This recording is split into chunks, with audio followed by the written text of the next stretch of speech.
Right. దేవునికి మహిమ కలుగును గాక.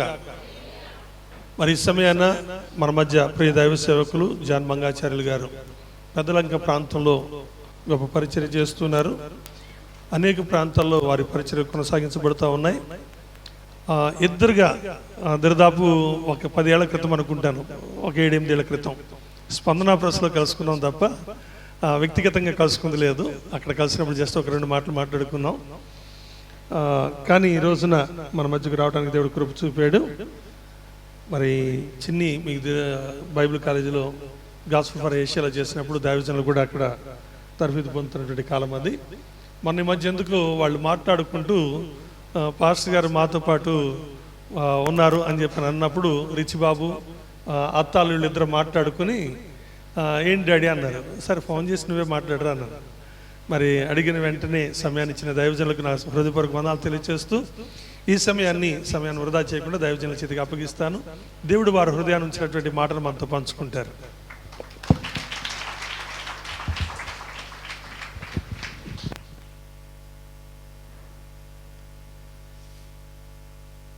దేవుని పరిశుద్ధ నామానికి స్తోత్రం కలుగునుగాక. ఆమేన్. మంచిది ప్రియులారా, ప్రభువు మహాకృపను బట్టి అల్పుడనగు నేను ఈ అద్భుతమైన ఆరాధన కూడికలో పాలు పంపులు పొందటానికి ప్రభు కృప చూపారు, నాకు సమయం ఇచ్చారు. అందు నిమిత్తం నేను మొదటిగా ప్రభువుకి వందనస్తున్నై ఉన్నాను. అదేవిధంగా దైవజనునికి ప్రభు నామంలో ప్రత్యేకమైన వందనములు తెలియజేస్తూ ఉన్నాను. దైవజనుని కుటుంబ సభ్యులందరికీ, వారికి దేవుడు అనుగ్రహించిన సంఘ సభ్యులందరికీ నిండైనటువంటి వందనములు తెలియజేస్తూ ఉన్నాను. ఈ ప్రశస్తమైన ప్రార్థన మందిరములో ఉన్న ప్రతి ఒక్కరికి నిండైనటువంటి శుభాభివందనాలు, అలాగే అమ్మకు నిండైనటువంటి వందనాలు తెలియజేస్తున్నాను. అపోస్తలుడైనటువంటి పౌలు గారు రోమీలకు రాసిన పత్రికలో చెప్పినట్లుగా ఆమె నాకును తల్లి అనే మాటను నేను జ్ఞాపకం చేసుకుంటూ తల్లిగారిని గురించి చెప్తున్నాను. ఆమె నాకును తల్లి అని. తల్లికి ప్రత్యేకమైన వందనాలు తెలియజేస్తున్నాను. వాక్యపూర్వకమైన విషయాలు మీకు నేను తెలియపరిచే ముందు ప్రార్థన చేస్తాను. తరలో ఉంచి కన్నులు మూయండి, ప్రార్థిద్దాం. ప్రభువా, మీకు స్తోత్రము. మేమందరము మీ వారము, మీ ప్రజలము. వాక్యముఖంగా మాతో మాట్లాడండి. అల్పుడనగు నన్ను మీ నోటి బోరగా మీరు వాడుకోనండి. యేసు నామములో ప్రార్థిస్తున్నాను తండ్రి, ఆమేన్. వాక్యమును యాకోబుకు తెలియజేసిన వాడని, వాక్యమును యాకోబుకు తెలియజేసిన వాడని, ఏ జనమున ఇలాగున చేసి ఉండలేదని దేవునికి స్తోత్రము గానము చేయుటయే మంచిది. మనమందరము స్తుతి గానము చేయుటయే మంచిది. గుండె చెదరిన వారిని బాగు చేయు వాడని, గుండె చెదరిన వారిని బాగు చేయు వాడని, వారి గాయములన్నీయు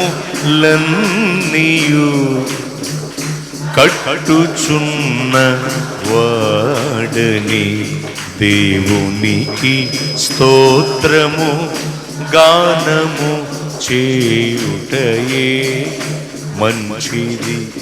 మనమందరము స్తుతి గానము చేయుటయే మంచిది. స్తోత్ర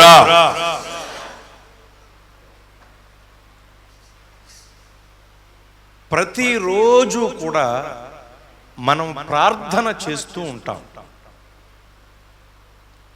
మనము ప్రార్థన చేయని రోజు అంటూ అస్సలు ఉండదు. ప్రతిరోజు ఏదో ఒక సమయంలో చిన్న ప్రార్థనో పెద్ద ప్రార్థనో మనం చేస్తూనే ఉంటాం. కనీసం ప్రయాణమై బయటికి వెళ్ళే ముందైనా చిన్న ప్రార్థన చేస్తాం. భోజనాన్ని భుజించే సమయమునందు ముందుగా చిన్న ప్రార్థన చేస్తాం. మనం ప్రార్థన చేయని రోజు అంటూ అసలు ఉండదు. మనం ప్రార్థన చేసినప్పుడల్లా ఏదో ఒక కోరిక మనం కోరుతూ ఉంటాం. ఏదో ఒక కోరిక మనం కోరుతూ ఉంటాం. కోరిక కోరకుండా అసలు మనం ప్రార్థన ముగించం. మనం ఎక్కువగా చేసే ప్రార్థనలు కోరికలతో కూడిన ప్రార్థనలే. ప్రార్థన ప్రారంభించామంటే చాలు, జలగకు ఇమ్ము ఇమ్ము అని ఇద్దరు కూతుళ్ళు కలరు అన్నట్లు ప్రభువా అదివ్వు ఇదివ్వు అని ఏదో ఒకటి దేవుణ్ణి అడుగుతూనే ఉంటాం. అడుగుడి మీకు ఇయ్యబడినావు కదా ప్రభువా, అడుగుతున్నాను నాయన, ఇచ్చేయి, అది ఇచ్చేయి, ఇది ఇచ్చేయి, ఇంకేదైనా ఇచ్చేయి, ₹1,00,00,000 మూట నా నెత్తి మీద వేసేయి అన్నట్లు ఏదో ఒక కోరిక మనం కోరుతూనే ఉంటాం.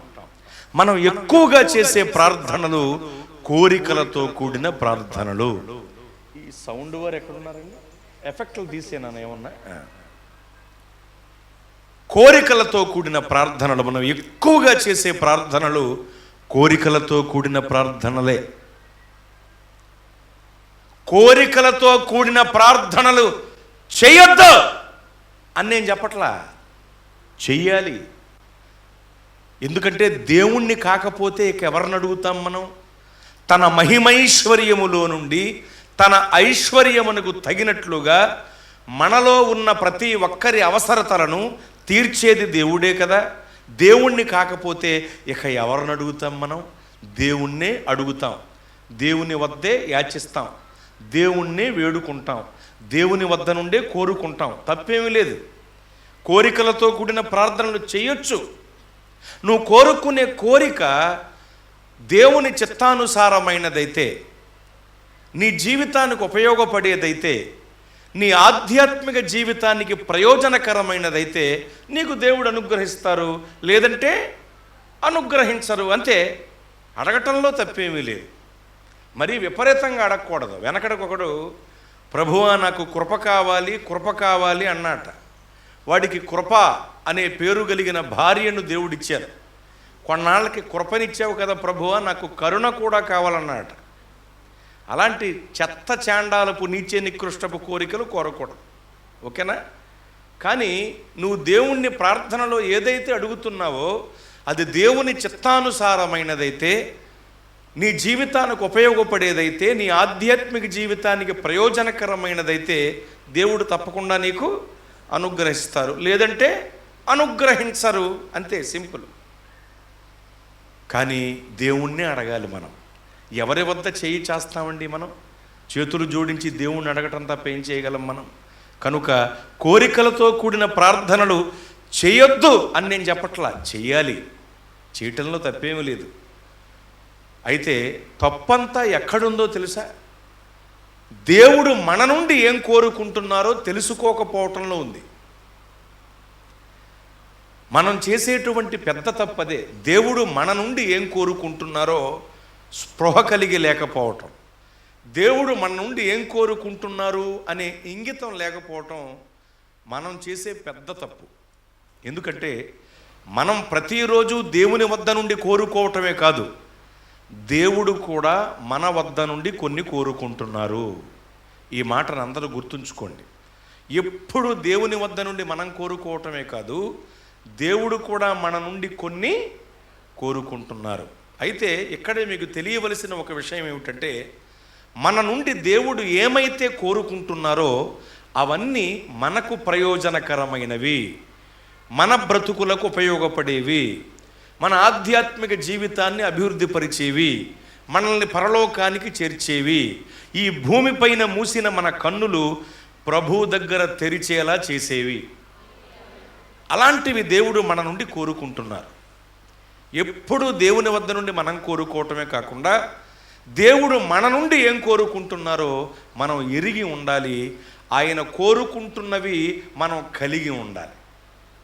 దేవుడు మన నుండి కొన్ని కోరుకుంటున్నారు. వాటిలో ఒకటి సౌందర్యము. నాతో చెప్పండి, ఏమిటి? సౌందర్యాన్ని దేవుడు కోరుకుంటున్నారు. ఈ మాట బైబిల్ గ్రంథంలోనే ఉందండి. 45వ కీర్తనలో 11వ వచనాన్ని మీరు గమనిస్తే అక్కడ ఈ విధంగా వ్రాయబడి ఉంటుంది: ఈ రాజు నీ ప్రభువు, అతడు నీ సౌందర్యమును కోరినవాడు అని వ్రాయబడి ఉంటుంది. ఈ రాజు నీ ప్రభువు అని ఉంటుంది. ఎవరు ఈ రాజు? ఎవరు ఈ ప్రభువు అంటే ఈయన ఎవరో కాదు, రాజులకు రాజు, ప్రభువులకు ప్రభువు, భూపతులకు అధిపతి అయిన దేవాది దేవుడే. ఆయనే ఈ రాజు, ఆయనే ఈ ప్రభు, మన ప్రభు. ఆయన ఏం కోరుకుంటున్నారనుంది అక్కడ? నీ సౌందర్యమును కోరినవాడు అనుంది. అంటే దేవుడు ఏం కోరుకుంటున్నారు మన నుండి? సౌందర్యమును కోరుకుంటున్నారు. బాగా వినండి, దేవుడు మన నుండి కోరుకుంటున్నది సౌందర్యము. అయితే దేవుడు మన నుండి కోరుకుంటున్న సౌందర్యం బాహ్య సంబంధమైన సౌందర్యం కాదు. బాహ్య సంబంధమైన సౌందర్యాన్ని దేవుడు మన నుండి కోరుకోవట్లేదు. ఒకవేళ దేవుడే గనుక మన నుండి బాహ్య సంబంధమైన సౌందర్యాన్ని గనక కోరుకుని ఉంటే కోటాలకు బదులు బ్యూటీ పార్లర్స్ పెట్టాల్సి వచ్చేది. మందిరాలకు బదులు ఎక్సర్సైజ్ జిమ్ములు కట్టాల్సి వచ్చేది. మరి ఎందుకు మనం వ్యాయామశాలలు, సౌందర్యశాలలు కట్టించట్లేదు అంటే దేవుడు మన నుండి కోరుకునేది బాహ్య సంబంధమైన సౌందర్యము కాదు. బాహ్య సంబంధమైన సౌందర్యాన్ని కాదు ఆయన కోరుకునేది. ఇంకా మీకు తెలియటానికి, దేవుడు పై రూపమును లక్ష్య పెట్టడు. బాగా వినండి, పై రూపమును లక్ష్య పెట్టడు అంటే అర్థం నీ బాహ్య సంబంధమైన సౌందర్యాన్ని ఆయన కోరుకోవట్లేదు అని. మళ్ళీ దీన్ని వక్రీకరిస్తారు కొంతమంది. దేవుడు పై రూపమును లక్ష్య పెట్టడం అనే దాన్ని ఏం చెప్తున్నారు తెలుసా? ఒకసారి నేను ఒక మీటింగ్కి వెళ్ళా. చాలా సభలకు వెళుతూ ఉంటాను దేవుని కృపను బట్టి. 22 సంవత్సరాలుగా ప్రసంగికుడిగా కొనసాగుతున్న వ్యక్తిని నేను. దేవుని మహాకృప, ఈ గాడిదను దేవుడి విజయోత్సాహంతో ఊరేగిస్తున్నారు. ఒక సభలో ఒక అతను చాలా కురచ చొక్కా వేసుకొచ్చాడు, నల్ల రంగు చొక్కా వేసుకొచ్చాడు. రంగు దేముందిలేండి, అది చాలా కురచగా ఉంది. హల్లెలూయా అంటే చొక్కా ఎక్కడ దాకా వచ్చేస్తుంది. అది ఎలా ఉందంటే చిన్నపిల్లల చొక్కాలు ఆరబెడితే ఎత్తుకొచ్చి వేసుకున్నట్టు ఉంది అది. నేను అన్నాను, కొద్దిగా పొడవాటి చొక్కా వేసుకోవచ్చు కదా బాబు, మరీ కురసగా వేసావు, హల్లెలూయా అంటే చొక్కా ఎక్కడ దాకా వచ్చేస్తుంది అని చెప్తే, దేవుడు పై రూపమును లక్ష్య పెట్టడు బ్రదర్ అన్నాడు. మరి మొత్తం తీసేసి తిరగొచ్చుగా లక్ష్య పెట్టినప్పుడు. అంటే అలా కవర్ చేసుకుంటాకి ఈ వాక్యాన్ని వాడుకున్నాడు వాడు. ఎంత దారుణో చూడండి. దేవుడు పై రూపమును లక్ష్య పెట్టడు అంటే నీ రూపాయిని ఆయన చూడ్డం, నీ బలాన్ని, నీ వెనక ఉన్న జనాన్ని, నీకు ఉన్న ధనాన్ని, నీవు కలిగి ఉన్న కులాన్ని, నీవు వెలగబెడుతున్న పదవులను, నీవు చేస్తున్న ఉద్యోగాలను దేవుడు లక్ష్య పెట్టడు. అవి కాదు ఆయన అవి చూడ్డం అని. ఇలాంటివన్నీ పక్కన పెట్టేసి ఒక మాటలో చెప్పాలంటే బాహ్య సంబంధమైన సౌందర్యాన్ని కాదు ఆయన చూసేది. అది పై రూపమును లక్ష్య పెట్టడు అంటే. వాడు ఏకంగా వాడి చొక్కాని కవర్ చేసుకుంటాకి కొద్దిగా ఎక్కువ గుడ్డతో కుట్టించుకుంటే కవర్ చేసుకోక్కర్లేదుగా. కొంతమంది ఈ మాట మాట్లాడుతున్నందుకు ప్రభువు నన్ను క్షమించునుగాక. కొంతమంది జాకీ అనే బ్రాండ్ పై కనబడేలా బట్టలు కట్టుకునే వాళ్ళు ఉంటారు, యూత్లో చూస్తూ ఉంటాం అక్కడక్కడ. ఎంత దారుణమో చూడండి. ఒరే ఏంట్రా బెల్ట్ పెట్టుకోవచ్చు కదరా చక్కగా, ప్యాంటు కంటే అది ఖరీదు ఎక్కువండి. మన అంతకంటే ఖరీదైన లోపల ఉన్నాయి కదరా. గుండెకాయ ఖరీదైంది కదా, కిడ్నీలు ఖరీదైనవి కావా, అవి బయటికి తెచ్చుకుని బయట వేసుకుని తిరుగు, చచ్చిపోతావుగా. ఇప్పుడు నీ బట్టల కంటే గుండె చాలా ఖరీదైంది కదా, నీ బట్టల కంటే కూడా కిడ్నీలు చాలా ఖరీదైనవే కదా, అవి బయట వేసుకు తిరుగు. కవరింగ్ మళ్ళీ ఏమిటి? దేవుడు పైరూపమును లక్ష్య పెట్టడు బ్రదర్. పైరూపాన్ని లక్ష్య పెట్టడు అన్నప్పుడు పోని శానదయ్యాలు పట్టినోళ్ళలాగా ఏమీ లేకుండా తిరుగు.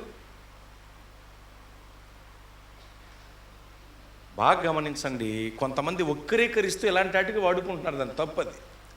ఒళ్ళంతా కప్పుకుంటూ చక్కటి వస్త్రధారణ కలిగి ఉండాలి. ఇంకా చెప్పనా, రంగుతో భేదం లేదు. మళ్ళీ కొంతమంది బట్టల్లో భక్తిని చూపెట్టేవాళ్ళు ఉంటారు, కొంతమంది అక్కడక్కడ.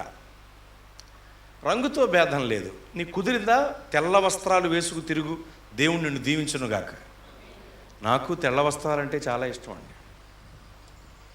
నా నీళ్ళ బుడ్డి ఇదేనా sir? Thank you sir. Okay, పర్లేదు.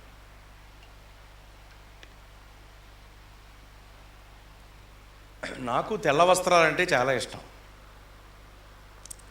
తప్పేం లేదు. తెల్ల వస్త్రాలు వేసుకోవాలి, అవకాశం లేదు. రంగు దుస్తులు వేసుకో, కానీ ఒళ్ళంతా కప్పుకోవాలి, అది ముఖ్యం. ఓకేనా?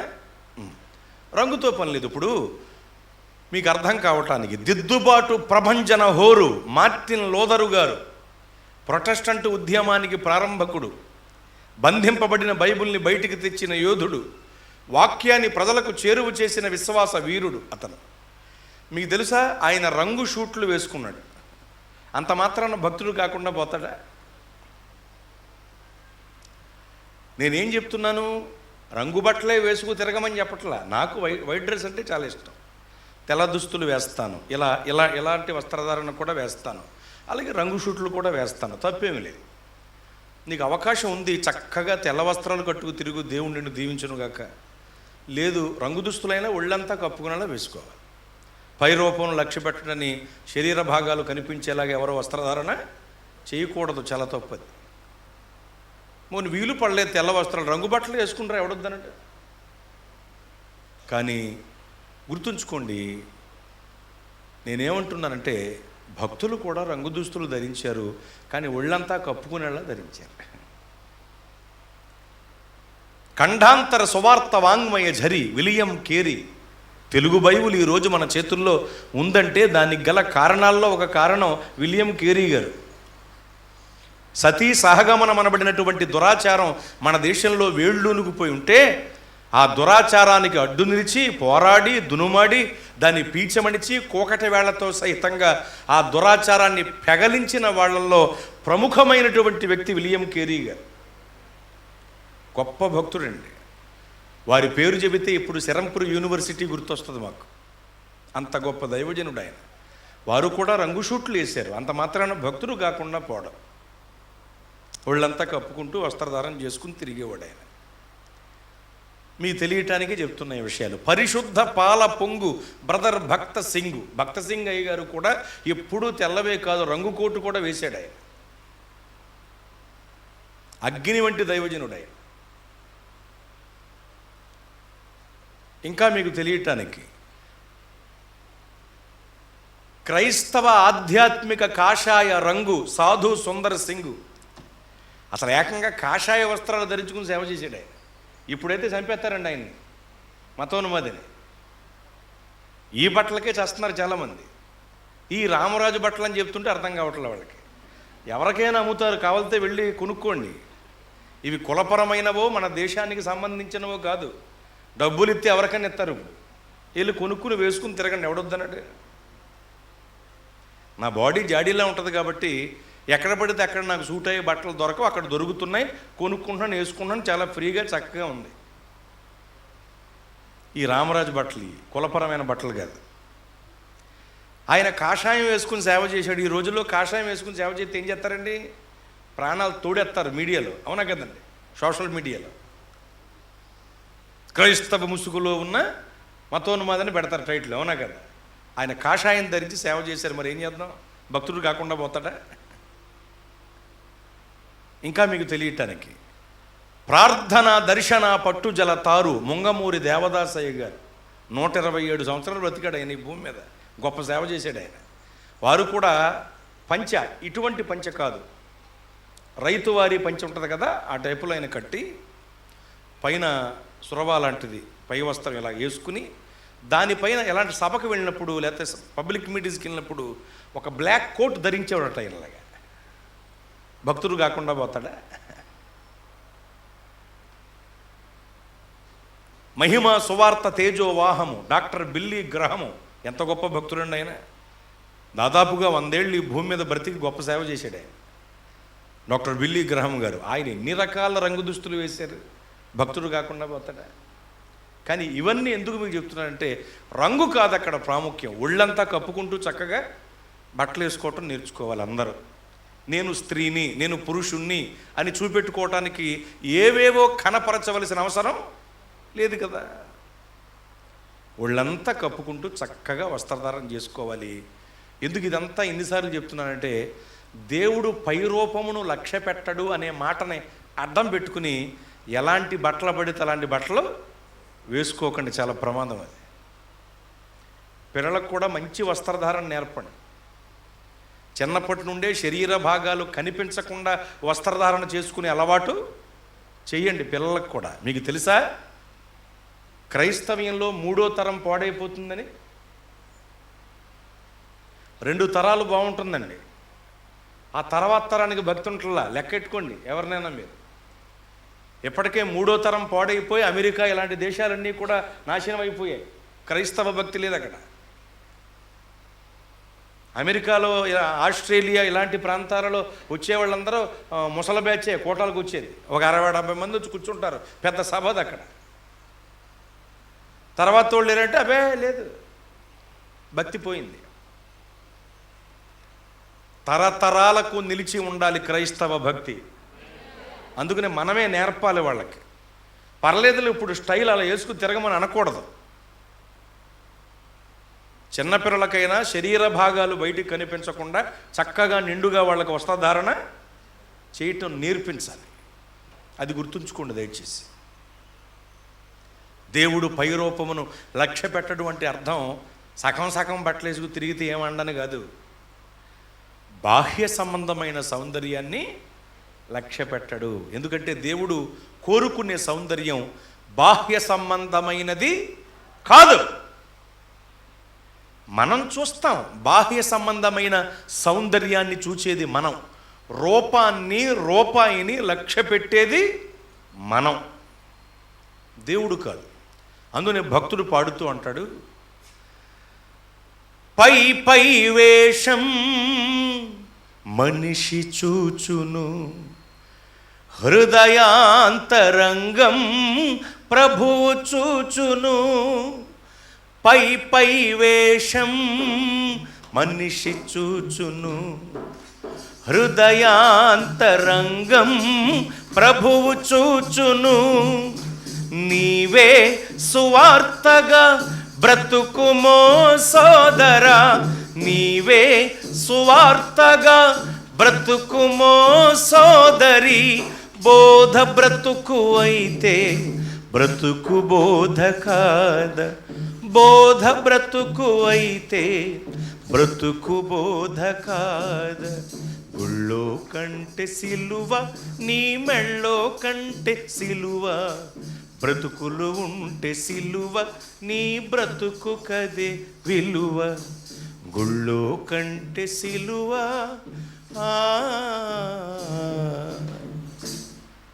బ్రతుకులో ఉండాలి కదా భక్తి కానీ సిలువ కానీ. పై రూపాన్ని మనం లక్ష్య పెడతాం, దేవుడు కాదు. మళ్ళీ చెప్తున్నాను, దేవుడు రూపాయిని చూడడం. అలా చూస్తే కుష్ఠరోగి దగ్గర నీవు నాకు ఇష్టడవే అనే మాట చెప్పడు ఆయన. నీలో ఉన్న ఆత్మీయ సౌందర్యమే దేవునికి కావాలి. స్తోత్రం చెప్పండి. దేవుడు మన నుండి కోరుకుంటున్నది బాహ్య సంబంధమైన సౌందర్యం కాదు, అంతరంగిక సౌందర్యాన్ని దేవుడు కోరుకుంటున్నారు. అనగా ఆత్మ సంబంధమైన సౌందర్యాన్ని దేవుడు కోరుకుంటున్నారు అంటే ఆత్మీయ సౌందర్యాన్ని దేవుడు కోరుకుంటున్నారు. మన నుండి దేవునికి కావలసిన సౌందర్యం ఆత్మీయ సౌందర్యం. మనం ఆత్మీయ సౌందర్యం కలిగి ఉండాలని, మనం ఆత్మీయ వతులము అవ్వాలని, మనము ముడత మచ్చ డాగు కలంకబట్టిది ఏదీ లేనిదైన ఆత్మీయ సౌందర్యం కలిగిన వధువు సంఘంగా తీర్చిదిద్దబడాలని దేవుడు కోరుకుంటున్నారు. ఎందుకంటే రెండవ రాకడలో రాబోతున్న యేసు ప్రభువు వారికి కావలసినది ముడత మచ్చ డాగు కలంకమట్టిది ఏదీ లేనిదైన ఆత్మీయ సౌందర్యం కలిగిన వధువు సంఘం మాత్రమే. రెండవ రాకడలో రాబోతున్న యేసు ప్రభువు వారికి కావలసినది పాపులు కాదు. ఆయన మొదటి రాకడలో వచ్చింది పాపుల కొరకు, పాపులను రక్షించుటకు క్రీస్తు యేసు లోకమునకు వచ్చిన వాక్యము నమ్మదగినదియు పూర్ణాంగీకారమునకు యోగ్యమైనదియునై ఉన్నది. మొదటి రాకడలో ఆయన వచ్చింది పాపుల కొరకే గాని రెండవ రాకడలో ఆయన రాబోతున్నది పాపుల కొరకు కాదు. గుర్తుంచుకోండి. పాపులంటే తెలుసా మీకు? పాపములో పుట్టి పాపములో పెరిగి పాపము ఇష్టమైనటువంటి కార్యకలాపాలు చేస్తూ పాపముల యందే ఉంటూ అపరాధాలు చేస్తూ రక్షణ పొందకుండా ప్రభు మార్గంలోనికి రాకుండా ఏమండి చచ్చిపోతారు చూసారా? పాపములోనే ఉండి బ్రతుకుతూ ఉంటారు చూసారా? జీవించుచున్నారన్న పేరు మాత్రం ఉంటుంది కానీ మృతులుగా జీవిస్తారు చూసారా? వాళ్ళే పాపులు. ఎక్కడికి పోతారు? నరకానికి పోతారు. అలాగే రెండవ రాకడలో రాబోతున్న ప్రభువుకి నామకార్థులు కూడా వద్దు. పాపులే కాదండి, నామకార్థులు కూడా ఆయనకు వద్దు. నామకార్థులు అంటే తెలుసా? వాళ్ళు మనుషుల్లోనే ఉంటారు ఎంతకైనా. వాళ్ళ విధానం చాలా వింతగా ఉంటుంది. నామకార్థులకు దేవుని మందిరం కావాలి, దేశదమర పనులు కావాలి, ప్రార్థన కావాలి, పాపం కావాలి, సంఘ సహవాసం కావాలి, లోక స్నేహాలు కావాలి, పరిశుద్ధాత్మతో కూడిన భాషలు కావాలి, దుర్భాషలు కావాలి, యాజకీయం కావాలి, రాజకీయం కావాలి. అటు అటుగా రెండు దొడ్ల మధ్యన పండుకుని ఉన్న బలమైన గార్ధబాల్లా రెండు పడలపై అడిగేసి ప్రయాణించే వ్యక్తుల్లా నులువెచ్చని భక్తుల్లా బ్రతుకుతూ ఉంటారండి నామకార్థులు. ఒకసారి వెలిగింపబడాత్మ సంబంధమైన వరములను రుచి చూచిన తరువాత పరిశుద్ధాత్మలో పాలివారే కూడా చేతుల తమాత్మ దీపాలు ఆర్పేసుకుని దేవుని కుమారుని మరలా సిలువ వేయచ్చు బాహాటముగా అవమానపరిచే బ్యాచ్. యేసు ప్రభువు వారి పేరుకి రిపేరు తెచ్చే బ్యాచ్. వాళ్లే నామకార్థులు. వాళ్ళనే పండగ గుంపు అని కూడా అంటారు. ఎప్పుడు చూడలేదా వాళ్ళని? యేసు ప్రభు వారి పండుగ పేరు చెప్పుకుని త్రాగేసి రోడ్లు కొలిచేస్తూ ఉంటారు పెద్ద సర్వేరులాగా. గవర్నమెంట్ వాళ్ళు ఏదో కొలమని వాడికి అప్పచెప్పినట్టు. అరే ఏంట్రా అన్నాం అనుకోండి, వాళ్ళ ఏస్ట్రే అంటాడు. ఏస్ట్రా ఏమిట్రా? నీ మొహానికి ప్లాస్టర్ అయ్యా. ఏస్ట్రా అయితే అలా చేయమని ఉందా? ఎవరు వాళ్ళు? పండగ గుంపు. ఎవరు వాళ్ళు? నామకార్థులు. నామకార్థులు కాదండి ప్రభువుకు కావలసింది రెండవ రాకడలో. రెండవ రాకడలో రాబోతున్న యేసు ప్రభువు వారికి కావలసినది పాపులు కాదు, నామకార్థులు కాదు, ఆత్మీయ సౌందర్యము కలిగిన వధువు సంఘం మాత్రమే కావాలి. అలాంటి సమూహాన్ని కోరుకునే ఆయన రెండవ రాకడలో రాబోతున్నారు. ఆయనకు కావలసింది ఆత్మీయ సౌందర్యము కలిగిన వధువు సంఘం మాత్రమే. అలా ఆయన కోరుకోవటంలో ఎటువంటి స్వార్థం లేదు, ఎటువంటి తప్పిదము లేదు. నిజమండి, అలా ఆయన కోరుకోవటంలో ఎటువంటి స్వార్థం లేదు, ఎటువంటి తప్పిదము లేదండి. ఎందుకంటే మనమందరము అనగా మానవజాతి అంతా ఆత్మీయ సౌందర్యాన్ని పొందటానికి, ఆత్మీయ సౌందర్యవతులుగా, ఆత్మీయ సౌందర్యవంతులుగా తీర్చిదిద్దబడటానికి ఆయన ఏం చేశారో తెలుసా?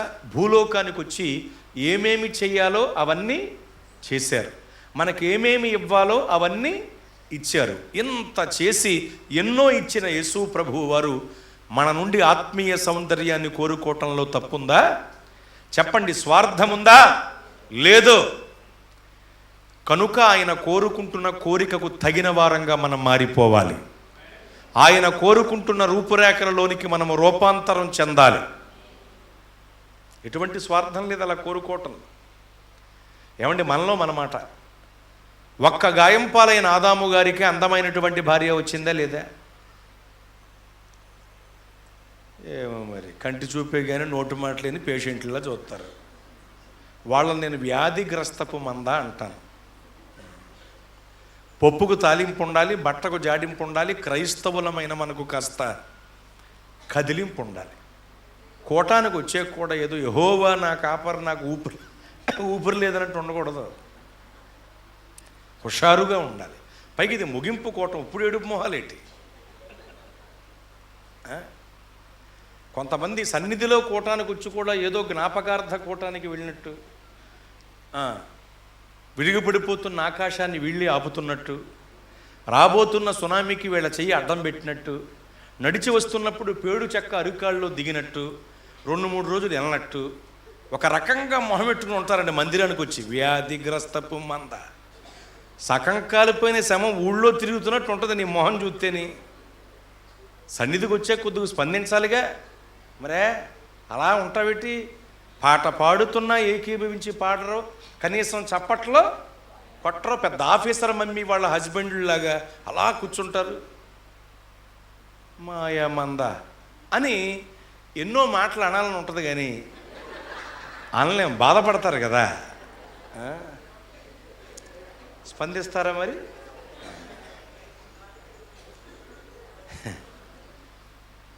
ఒక్క గాయం పాలైనటువంటి ఆదాము గారికి అందమైన భార్య వచ్చిందా లేదా? వచ్చబా పనిచేసిందంటే ఇన్ని చెప్పాక రాళ్ళెత్తే కానీ నీళ్లు పైకి రాలేదంట.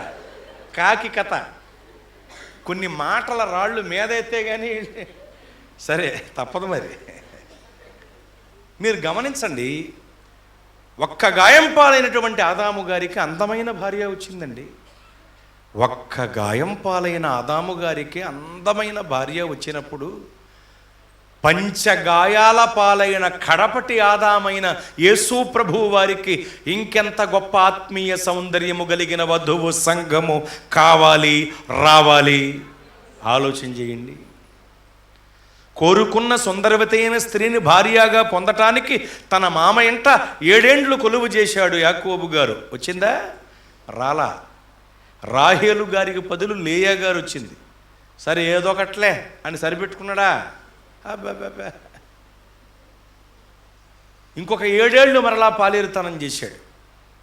అలా చూడకండి మన మగ బ్యాచ్, మనకు అలాంటి ఏర్పాట్లు ఏమీ లేవు, డెప్పెగిరిపోద్ది.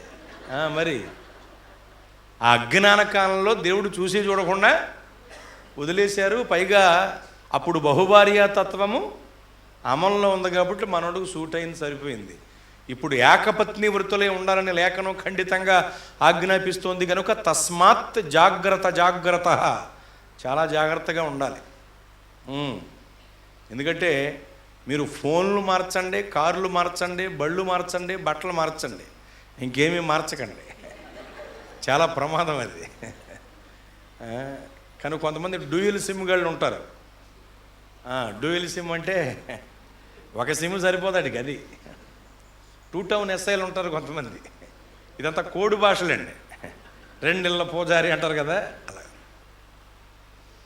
చాలా జాగ్రత్తగా ఉండాలి. అలాంటివి మనకు సూట్ అవ్వో.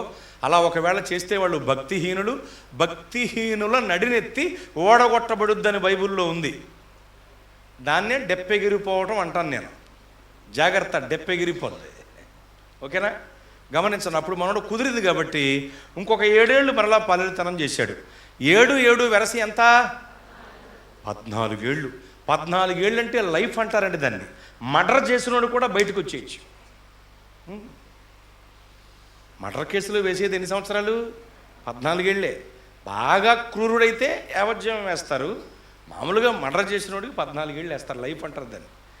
అంటే మనోడు వైఫ్ కోసం లైఫ్ ఖర్చు పెట్టాడు జీవితంలో. మరి అది 14 ఏళ్ళు పాలేరుతనం చేసి కోరుకున్న సుందరవతి అయిన స్త్రీని భార్యగా పొందుకున్నాడు. అయితే నేనంటాను, యాకోబు గారు అనుభవించిన 14 ఏండ్ల పాలేరుతనపు శ్రమ యేసు ప్రభువు వారు మన కొరకు భరించిన శిలువ శ్రమల ముందు దిగదుడిపే, ఏ మూలకి రావు. ఎందుకంటే యాకోబు గారి కంటే ఎక్కువ శ్రమ నొందిన దేవుడు, ఆదాము గారి కంటే ఎక్కువ గాయములు పొందిన దేవుడు మన ప్రభువైన యేసుక్రీస్తు వారు. మరి ఈయనకి ఇంకెంత గొప్ప ఆత్మీయ సౌందర్యము కలిగిన పరిశుద్ధ వధువు సంఘము కావాలి, రావాలి. ఆలోచన చేయండి అమ్మా. ఏమండి, పెళ్ళి అనేసరికి ఏమీ బాగోనోడికి ఎన్నో కోరికలు ఉంటాయి కదా, చెప్పండి. పెళ్ళిడు వచ్చింది కుర్రాడికి, తల్లిదండ్రులు అడిగారు, రే నీకు పెళ్ళిడు వచ్చిందరా, పెళ్లి చేద్దాం అనుకుంటున్నాం, పిల్ల ఎలా ఉండాలరా అన్నారు. ఇక్కడ చెప్పడం మొదలుపెట్టాడు. సన్నగా ఉండాలి, నాజుగ్గా ఉండాలి, ఎర్రగా ఉండాలి, ఎత్తునగా సరిపోవాలి, జుట్టు పొడుగ్గా ఉండాలి, బాగా చదువుకొని ఉండాలి. ఎన్ని ఉండాలంటే ముందు నీకు మోహం ఉండాలి. ఒరే నువ్వు పగలే కనపడవు కదరా బాబా, నిన్ను చూపెట్టే కదరా పిల్లలకి అన్నం పెడుతున్నారు ఊళ్ళోని. నీ ఆధార్ కార్డు ఫోటో చూపెడితే జడుచుకుని భోజనం చేస్తున్నారా పిల్లలు. కొరియా కోతిలాగా, చమ్మర్లు బందిపోట్లాగా, కరెంట్ షాక్ కొట్టిన కాకిలాగా, వడదెబ్బ దిగిన ఉడతలాగా, గొరగెదుల్లో గూనిగెదిలాగా, దూడల్లో దునపోతులాగా ఉంటావు. నీకు ఇన్ని కోరికలు పెళ్ళి అనేసరికి టెప్పర్లారీ వెనకాల బేతాళ్ళు బొమ్మలాగా ఉంటావురా నువ్వా. నీకు ఇన్ని కోరికలు పెళ్ళి అనేసరికి ఏమీ బాగోని మన మానవ ముఖాలకే ఇన్ని కోరికలుంటే, దేవుని స్వరూపాన్ని కోల్పోయిన మన మానవ ముఖాలకే ఇన్ని కోరికలుంటే, యేసయ్య ఎలాంటి వాడండి, ఎంతో సుందరుడు కదండి. ఎంతో సుందరుడమ్మ తాను, ఎంతో సుందరుడమ్మ తాను. ఆమె నచ్చకెళ్ళిపోతున్నాం అక్క. పొన్న పాట ఆపేస్తాను వచ్చి. మామూలుగా వెళ్తుందండి ఆవిడ, పాట నచ్చక కదండి, పాట ఎత్తిన వెంటనే వెళ్ళిపోతుందండి. నచ్చక వెళ్ళిపోతుందేమో అనుకున్నాను. ఎంతో సుందరుడమ్మ తాను, నేనెంతో మురిసి పోయాను. ఎంతో సుందరుడమ్మ తాను, ధవళ వర్ణుడు రత్న వర్ణుండు నా ప్రియుడు, అవని 10,000 అతి శ్రేష్ఠుడా తండు. ధవళ వర్ణుడు రత్న వర్ణుండు నా ప్రియుడు, అవని 10,000. ఎవరు ఆయన కిలలో సమరూప పురుషుండు, ఎవరు ఆయన కిలలో అవలీలగా అతని గుర్తింపగలనమ్మ. అవలీలగా అతని ఎంతో తానెంతో సుందరుడమ్మ తాను, నేనెంతో మురిసి పోయాను. ఎంతో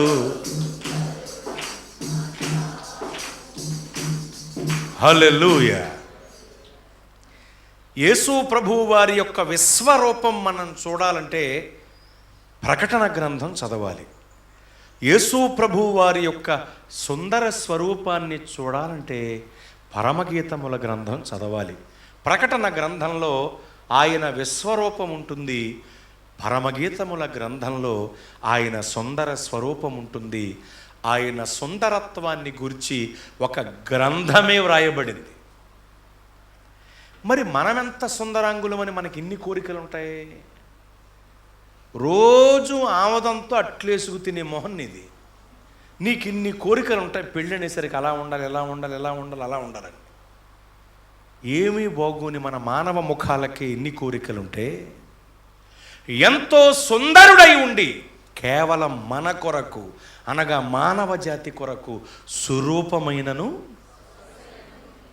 సొగసైనను లేనివాడిగా అయిపోయారు కదా ఆయన. అలాంటి దేవుడు మన నుండి ఆత్మీయ సౌందర్యాన్ని కోరుకోవటంలో తప్పుందా, స్వార్థం ఉందా? లేదు. తన రూపుని కోల్పోయిన మన కొరకు మన రూపంలో భూలోకానికి వచ్చి మనల్ని తన రూపంలోకి మార్చుకోవటానికి స్వరూపమైనను సొగసైనను లేనివాడిగా అయిపోయారండి యేసు ప్రభువారు. అలాంటి గొప్ప దేవుడు మన నుండి ఆత్మీయ సౌందర్యాన్ని కోరుకోవటంలో స్వార్థం లేదు, తప్పిదం లేదు. కనుక ఆయన కోరుకుంటున్న కోరికకు తగిన వారంగా మనం మారిపోవాలి. ఆయన కోరుకుంటున్న రూపురేఖలలోనికి మనం రూపాంతరం చెందాలి. ఆయన కోరుకుంటున్నట్లుగా ముడత, మచ్చ, డాగు, కలంకమట్టిదేది లేనిదైన ఆత్మీయ సౌందర్యము కలిగిన వధువు సంఘముగా రాకడకు మనం సిద్ధపడాలి. ఎందుకంటే దేవుడు మన నుండి కోరుకుంటున్నది ఆత్మీయ సౌందర్యం. చెప్పండి, ఏమిటి? ఆత్మీయ సౌందర్యాన్ని దేవుడు కోరుకుంటున్నారు. ఇక్కడ దాకా మీకు అర్థమైందండి? అర్థమైందా? ఇక్కడ నుండే ఇంకాస్త లోతుగా మనం ఈ అంశాన్ని ధ్యానం చేయవలసిన అవసరం ఉంది. ఏమండి, బాగా వినండి. దేవుడు మన నుండి కోరుకుంటున్నది సౌందర్యము. ఏ సౌందర్యం? ఆత్మీయ సౌందర్యము. ఖచ్చితంగా మనం ఏం కలిగి ఉండాలి? ఆత్మీయ సౌందర్యాన్ని కలిగి ఉండాలి. మీకు అర్థమైంది ఇక్కడ దాకా? ఇక్కడే ఒక మాట మీకు చెప్పి అంశంలో ముందుకు వెళతాను. ఆత్మీయ సౌందర్యం అనగా నేమి? దేవుడు మన నుండి కోరుకుంటున్నది ఆత్మీయ సౌందర్యమే. ఓకే, మనం ఖచ్చితంగా ఆత్మీయ సౌందర్యం కలిగి ఉండాలి. డబల్ ఓకే, ఇబ్బంది లేదు. మరి ఆత్మీయ సౌందర్యం అంటే ఏమిటో తెలియకుండా మనం ఎలా కలిగి ఉంటాం? అవునా కదమ్మా బాబు? అందుకని చెప్తున్నా, ఆత్మీయ సౌందర్యం అనగానేమి అంటే పరిశుద్ధత. బాగా గుర్తుంచుకోండి. ఆత్మీయ సౌందర్యం అంటే ఏమిటి? పరిశుద్ధత. పరిశుద్ధత అంటే ఆత్మీయ సౌందర్యం. ఆత్మీయ సౌందర్యం అంటే పరిశుద్ధత. పరిశుద్ధత మనం కలిగి ఉంటే మనం ఆత్మీయ సౌందర్యాన్ని కలిగి ఉన్నట్టే. దేవుడు కోరుకుంటున్న ఆత్మీయ సౌందర్యం పరిశుద్ధత మాత్రమే. అందుకనే ఆయన ముందే చెప్పారు మనకి. పాత నిబంధనలో చెప్పారు, క్రొత్త నిబంధనలో చెప్పారు. మనమే పట్టించుకోవట్లా. ఆయన ఏం చెప్పారంటే, నేను పరిశుద్ధుడను గనుక మీరును పరిశుద్ధులై ఉండుడి. ముందే చెప్పారు ఆయన. ఆయన ఏమన్నారంటే, నేను పరిశుద్ధుడను గనుక అన్నారు. ఇప్పుడు చెప్పండి, మనం ఆరాధిస్తున్న దేవుడు ఎవరు? పరిశుద్ధుడు. ఆయన పరిశుద్ధ దేవుడు. మీకు తెలియటానికి ఆయన ఎంత పరిశుద్ధుడో మీకు అర్థం కావటానికి కొంత వివరణ చెబుతాను. చూడండి, ఓ 3-4 మాటలు చెప్తాను. యేసు ప్రభువు వారు ఎంత గొప్ప పరిశుద్ధుడంటే, ఆయన పుట్టుకలోనే పరిశుద్ధత ఉందండి. బాగా వినండి, ఆయన పుట్టుకలోనే పరిశుద్ధత ఉంది. గాబ్రియేలు దూత వచ్చాడు, మరియ గారి వద్దకు వెళ్ళాడు. వెళ్ళి దూతగారు ఏమన్నారు మరియ గారితో? దయాప్రాప్తురాలా నీకు శుభం అన్నాడు. దూతను గురించి వాడేటప్పుడు పులింగాన్ని వాడవచ్చు, తప్పేమీ కాదు. అదే అపరాధం అనుకుంటారు చాలామంది. తప్పేమీ కాదు. నేను యోధా పత్రిక ప్రకారం ఏమండి పులింగాన్ని వాడి దూతను గురించి మాట్లాడుతూ ఉంటాను, గుర్తుంచుకోండి. దూత వచ్చాడు, దూత వచ్చింది అంటాం మనం సర్వసాధారణంగా. అవునా? వచ్చాడు అనొచ్చు, తప్పేం కాదు. వాళ్ళని ఆడవాళ్ళని చేసేసి అలా ఉంచేయకండి. కనుక ఈ విధానంలో కూడా పలకొచ్చు దూతల గురించి, తప్పేమీ లేదు. ఎందుకంటే దూతలు దేవుని కుమారులు అని కూడా బైబిల్లో. కుమారులు అంటే పులింగమా స్త్రీలింగమా? మరి ఇలా చాలా వివరాలు ఉంటాయి, అందులోకి వెళ్తా మళ్ళీ అదో సబ్జెక్ట్ మళ్ళీ. కనుక యోధా పత్రిక ప్రకారం చెబుతున్నాను నేను. దూత వచ్చాడు, మాట్లాడాడు అంటాను, గుర్తుంచుకోండి. ఓకేనా? అలాగని ఎప్పటివరకు దూత వచ్చింది అన్నం తప్పు అయిపోయిందంటే అది కూడా తప్పు కాదు, లేక కనబడకండి. అది కూడా తప్పు కాదు, కానీ నేను ఎలా అంటానని చెప్తున్నా. సరే, గాబ్రియేలు దూత వచ్చాడు, మరియ గారి వద్దకు వెళ్ళాడు.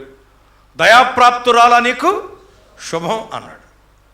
శుభం అనగానే ఏమిటి ఆ శుభవచనం అంది ఈవిడ? నీవు గర్భవతివై కుమారుణ్ణి కంటావు అని చెప్పాడు దేవదూత. నిజానికి అది శుభం ఎలా అవుతుంది ఈవిడికి? ఈమె శుద్ధమైన కన్యక, వివాహము కాని కన్యక, కేవలం ప్రధానమైన కన్యక. ఈవిడి గర్భవతి కుమారుని కంటే లోకం ఏమంటుంది? ఈవిడ్ని చాలా ఇబ్బందులు పెడుతుంది కదా. యూదులు అసలు వదిలిపెట్టరు తెలుసా మీకు? సంఖ్యాకాండ గ్రంథం 5వ అధ్యాయం ప్రకారం తర్వాత చదువుకోండి, ఇప్పుడు కాదు, 12 నుండి 35 దాకా చదువుకోండి. తర్వాత ఎంత దారుణంగా బాధ పెడతారో తెలుసండి. వివాహం కాకుండా ఎవరన్నా గర్భాన్ని ధరిస్తే విషమ పరీక్షలు ఉంటాయి, ప్రాణాంతకమైన పరీక్షలు ఉంటాయి. అంత బాధపడతాడు. అది ఆవిడకి శుభవార్త కాదు నిజానికి. అందుకని ఆవిడ కాస్త కంగారు పడి, ఏమిటి ఆ శుభవచనం, నీవు గర్భవతివై కుమారుని కంటావంటే కంగు తింది ఆవిడ. తిని సర్లే అల్లా, నేను పురుషుని ఎరుగనిదాననే ఇది ఎలాగూ సాధ్యం అని అడిగిందండి. బా, ఎంత గొప్ప ఉత్తమోత్తమురాలైన కన్యక ఆవిడ. నేను పురుషుని ఎరుగనిదాననే అంది. అంటే పురుష స్పర్శ ఎరుగని స్త్రీ, పురుషుని ఎరుగనిదాననే ఇది ఎలాగూ సాధ్యం అని అడిగింది ఆవిడ. అమరులెటులైన సంతానమొందవచ్చు మనుజలోకాన సాధ్వి మగడు లేక అని పాడుతూ ఉంటుంది సతీ సావిత్రి గారి నాటకంలో. మీకు ఐడియా వచ్చిందని ఏమన్నా? మీరు చక్కగా పాడారు, ఇందాక విన్నాను. నేను అనుకున్నాను మీకు ఖచ్చితంగా ఇవి టచ్ ఉంటాయని, తెలిసే ఉంటుందని. అమరులు ఎలా అయినా పిల్లల్ని కంటారు, మనుజ లోకాన్న సాధ్వి మగడు లేకుండా బిడ్డని కనగలదా అని సతీ సావిత్రి నాటకంలో సావిత్రి వేషధారణలో ఉన్న ఆవిడ యముని వేషధారణలో ఉన్న అతనితో మాట్లాడుతుంది ఇలాగా. అమరులు ఎలా అయినా పిల్లల్ని కంటారు, మనుషులకు ఎలా కుదురుద్ది భర్త లేకుండా అంటారు. నాటకంలో సతీ సావిత్రి గారు మాట్లాడిన మాట కంటే చరిత్రలో ఇంకా లోతైన మాట మాట్లాడారు మరియ గారు. ఏమని? నేను పురుషుని ఎరుగనిదాననే ఇది ఎలాగూ సాధ్యం అంది. అప్పుడు దూత ఏం చెప్పాడు? పరిశుద్ధాత్మ నీ మీదికి దిగి వచ్చును. అంతకుముందు ఏమన్నానంటే భూమి ఆకాశాలు గతించిపోతాయి, కానీ ఈ మాట ముందు తెలియాలి మీకు. దేవుడు నా ద్వారా చెప్పించిన ఈ మాటలు తప్పిపో అని అర్థం ఇచ్చే మాట మాట్లాడాడు. అది చాలా గొప్ప మాట, అదొకటి గుర్తుంచుకోండి. ఇప్పుడు ఈ వివరణ కూడా వినండి. పరిశుద్ధాత్మ నీ మీదికి దిగి వచ్చును, సర్వోన్నతుని శక్తి నిన్ను కమ్ముకొను, కనుక పుట్టబోవు శిశువు పరిశుద్ధుడు. అంటే యేసయ్య పుట్టుకలో ఏముంది? పరిశుద్ధత. ఆయన పుట్టుకలోనే పరిశుద్ధత. ఇంకో చోట ఏముందంటే వారేకము కాకమునుపు ఆమె గర్భవతిగా ఉండెను. వారేకము కాకమునుపు అంటే యోసేపు గారి చెయ్యి కూడా ఆమె మీద పడలా. అది కూడా మనం గమనించాలి. అంత ఉత్తమోత్తమురాయన కన్యక. అందుకనే లిహియా గోప్తారాం మహత్కోవద కురియంతి అవ్యాయాన పర్యతాసీన్ అన్నారు. పుట్టబోవు రక్షకుడు కన్యకకు పుట్టి పశులశాలలో పరుండబెట్టబడతాడని భావం. ఈ శ్లోకంలో ఉన్న కన్యక ఎవరంటే మరియ గారు. ఈశపుత్రాం చమాం విధి కుమారి గర్భ సంభవాం మ్లేచధర్మశ్య వక్తారాం మసీహు హంసమాగత అని ఉంది భవిష్య పురాణంలో. పుట్టబోవు రక్షకుడు కన్యకకు పుట్టి పెరిగి పెద్దవాడే మెస్సియాగా కొనియాడబడతాడని భావం. ఈ శ్లోకంలో కూడా కన్య ఎవరు? కుమారుడెవరు? క్రీస్తు. అంతే, మీరు అర్థం చేసుకోండి. అంత ఉత్తమోత్తమురాలైన కన్యక. స్త్రీలందరిలో ఆశీర్వాదాన్ని నొందిన స్త్రీ ఆవిడ. ఆ రోజుల్లో 500 మంది స్త్రీలు మెస్సియా నా గర్భాన పుట్టాలంటూ ప్రతిష్ఠించుకుని ఉండిపోయినట కన్యకలుగా. కానీ ఆ 500 మందిని దేవుడు అలా ఉంచి మరియ గారిని దేవుడు సాధనంగా ఎన్నుకున్నారు. 500 మంది స్త్రీలందరిలో ఈమె ధన్యురాలు. దేవునికి మహిమ కలుగునుగాక. అంత ఉత్తమోత్తమురాలైన శుద్ధమైన కన్యక ఈవిడ. యేసు ప్రభువు వారు పురుష ప్రమేయం లేకుండా పరిశుద్ధాత్మ వలన కన్యకకు జన్మించారు. మీరు గమనిస్తే యేసు ప్రభువు వారి పుట్టుకలోనే ఏముంది? పరిశుద్ధత. అంతేకాదు ఆయన జీవితం అంతా పరిశుద్ధతే. నాలో పాపం ఉన్నదని మీలో ఎవరైనా స్థాపిస్తారా, నిరూపించగలరా అని ప్రభు అడిగితే సవాల్తో కూడిన ఈ ప్రశ్నకు జవాబు చెప్పలేక వెళ్ళిపోయారు ఆ రోజుల్లో జ్ఞానులుగా విర్రవీగిన వారు. అంత గొప్ప పరిశుద్ధుడండి యేసు ప్రభువు వారు. ఇంకా మీకు చెబుతాను, యేసు ప్రభువు వారి యొక్క 4 సువార్తలు మీరు చదవండి, అవపోషణ పట్టండి, పుక్కిట పట్టండి. మీరెంత పరిశీలించి పరీక్షించినా మీకు ఒక మాట కనబడదు. ఏమిటా ఒక్కగానొక్క మాట అంటే యేసు ప్రభువు వారు ఎన్నడూ ఎప్పుడూ కూడా నన్ను క్షమించండి అని ఎవరిని అడగల. అది ఆ మాట గమనించండి.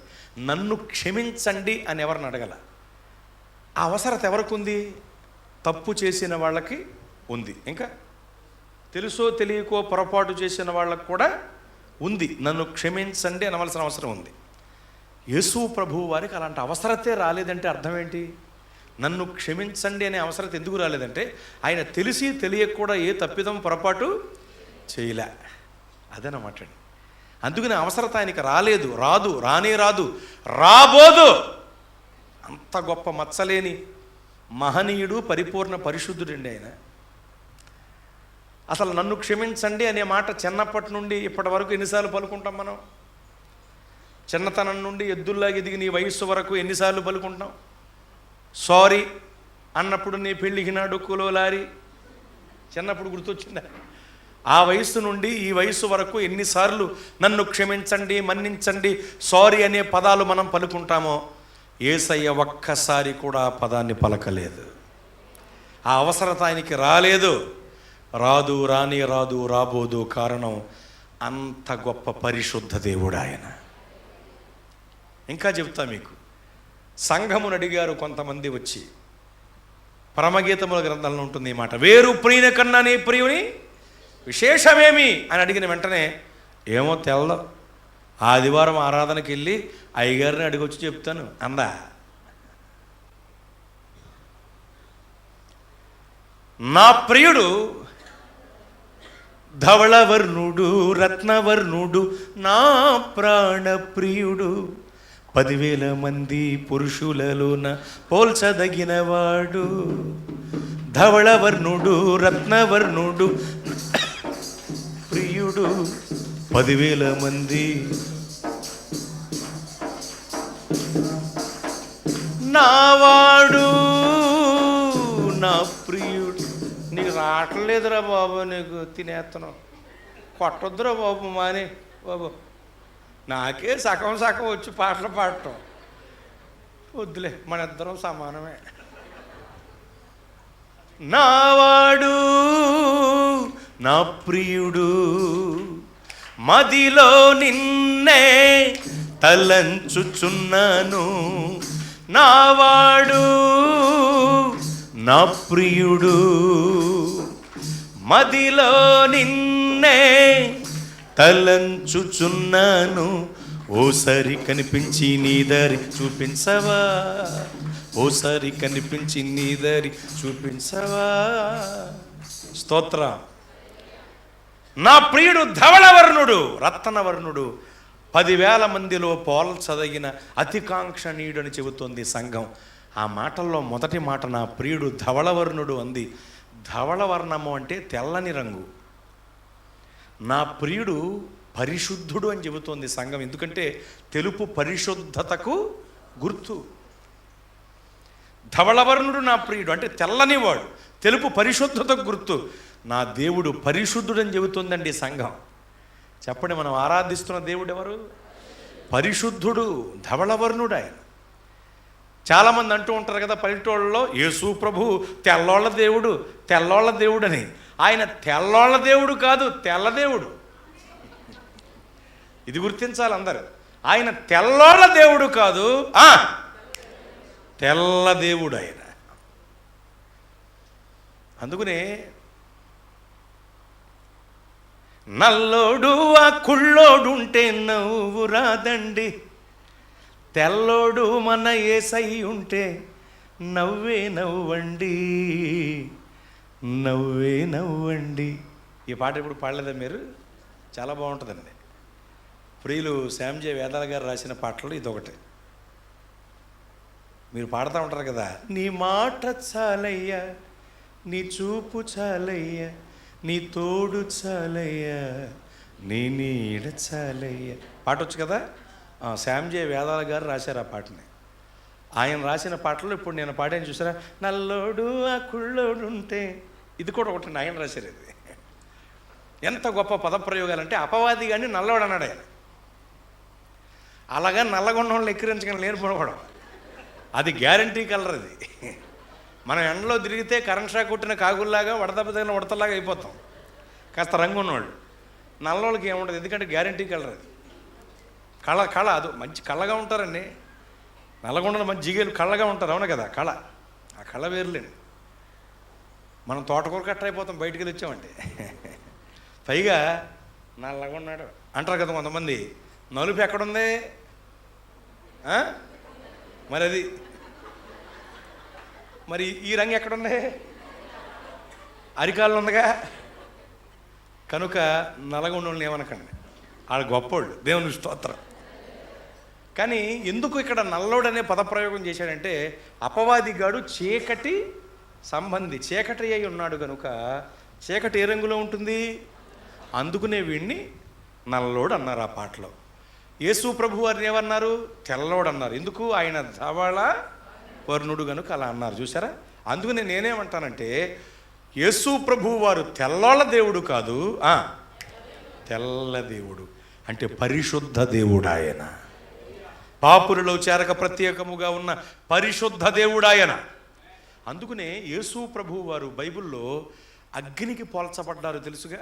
యాలయనగా మన దేవుడు దహించు అగ్ని. ఇక్కడ కొద్దిగా క్లారిటీ ఇవ్వాలి మీకు. నిజానికి మనం ఆరాధిస్తున్న దేవుడు అగ్నికి పోల్చబడకూడదు. బాగా వినండి, మనం ఆరాధిస్తున్న దేవుడు అగ్నికి పోల్చబడకూడదు. ఎందుకంటే అగ్ని ఏమాత్రము దేవునితో సమానము కాదు. అగ్ని సృష్టికర్తతో సమానం అవుతుందా? మీకు తెలియటానికి, పంచభూతాత్మకమైన ప్రపంచం కదా ఇది. పంచభూతాలు విన్నారు ఈ పదాన్ని? పంచభూతాలు అంటే పంచి కట్టుకుని తిరిగే దెయ్యాలని కాదు. మత్తయి అని ఒకటి చేరాడు నాతో పాటు బైబిల్ కాలేజీలో అప్పట్లో. అంటే 22 ఏళ్ల క్రితం సంగతి ఇది, ఇప్పుడు కాదు. అక్కడే ఉన్నారుగా, ఆవిడ కూడా చదివారు నాతో. మత్తయి వాడి పేరు. ఒకే డార్మెటరీలో రూము ఇచ్చారు, బెడ్ ఇచ్చారు వాడికి నాకు కూడా. కరెక్ట్గా 12 దాటిన వెంటనే మంచం మీద నుండి పెద్ద క్యాకేజ్ కింద పడిపోతూ ఉండేవాడు. అలాగ ఒక వారం రోజులు పడిపోయి తర్వాత వెళ్ళిపోయాడు. లేడు, ట్రైనింగ్ చేయలే, వెళ్ళిపోయాడు. నేను ఆయన అడిగేవాడిని, అలా ఏమైందిరా అంటే, పంచి కట్టుకుని పంచిపోతాలది ఏమొచ్చిందిరా అనేవాడాడు. ఎప్పుడు అదే మాట్లాడు, పంచి కట్టుకుని పంచిపోతాలది ఏమొచ్చిందిరా, బెదిరిచ్చేసిందిరా, పడిపోయి పై పెట్టాడు. అప్పుడు నేను చెప్పేవాడు, రే పంచభూతాలంటే పంచికట్టును వచ్చే దెయ్యాలు కాదురా. పంచభూతాలు అంటే ఆకాశము, భూమి, గాలి, నీరు, అగ్ని, ఇవి పంచభూతాలరా. పంచకట్టును వచ్చే దెయ్యాలు కదని చెప్పేవాడికి. అది గుర్తొచ్చి చెప్తున్నాను అనమాట మీకు. బాగా గమనించండి. పంచభూతములలో అగ్ని ఒక భాగమా కాదా? భాగం. అగ్ని ఇప్పుడు సృష్టమా సృష్టికర్త? సృష్టము. అసలు సృష్టికర్త సృష్టమునకు పోల్చబడవచ్చా? పోల్చబడకూడదు అసలు. కానీ పోల్చబడ్డాడు ఆయన. ఎందుకు అలా పోల్చబడ్డారు అంటే, మనకు అర్థం కావటానికి, మనకు తెలియటానికి, మనం అర్థం చేసుకుంటామని, మన మట్టి బుర్రలకు అర్థం కావటానికి. కోటి సూర్యుల కాంతిమయుడైన దేవుడు, కోటి సూర్యుల కాంతి కంటే మించిన కాంతిమయుడైన దేవుడు, వెలుగైన దేవుడు. దివ్యతి ఇతి దేవః అన్నారు. అంటే దేవుడు అంటే వెలుగై ఉండాలని భావం.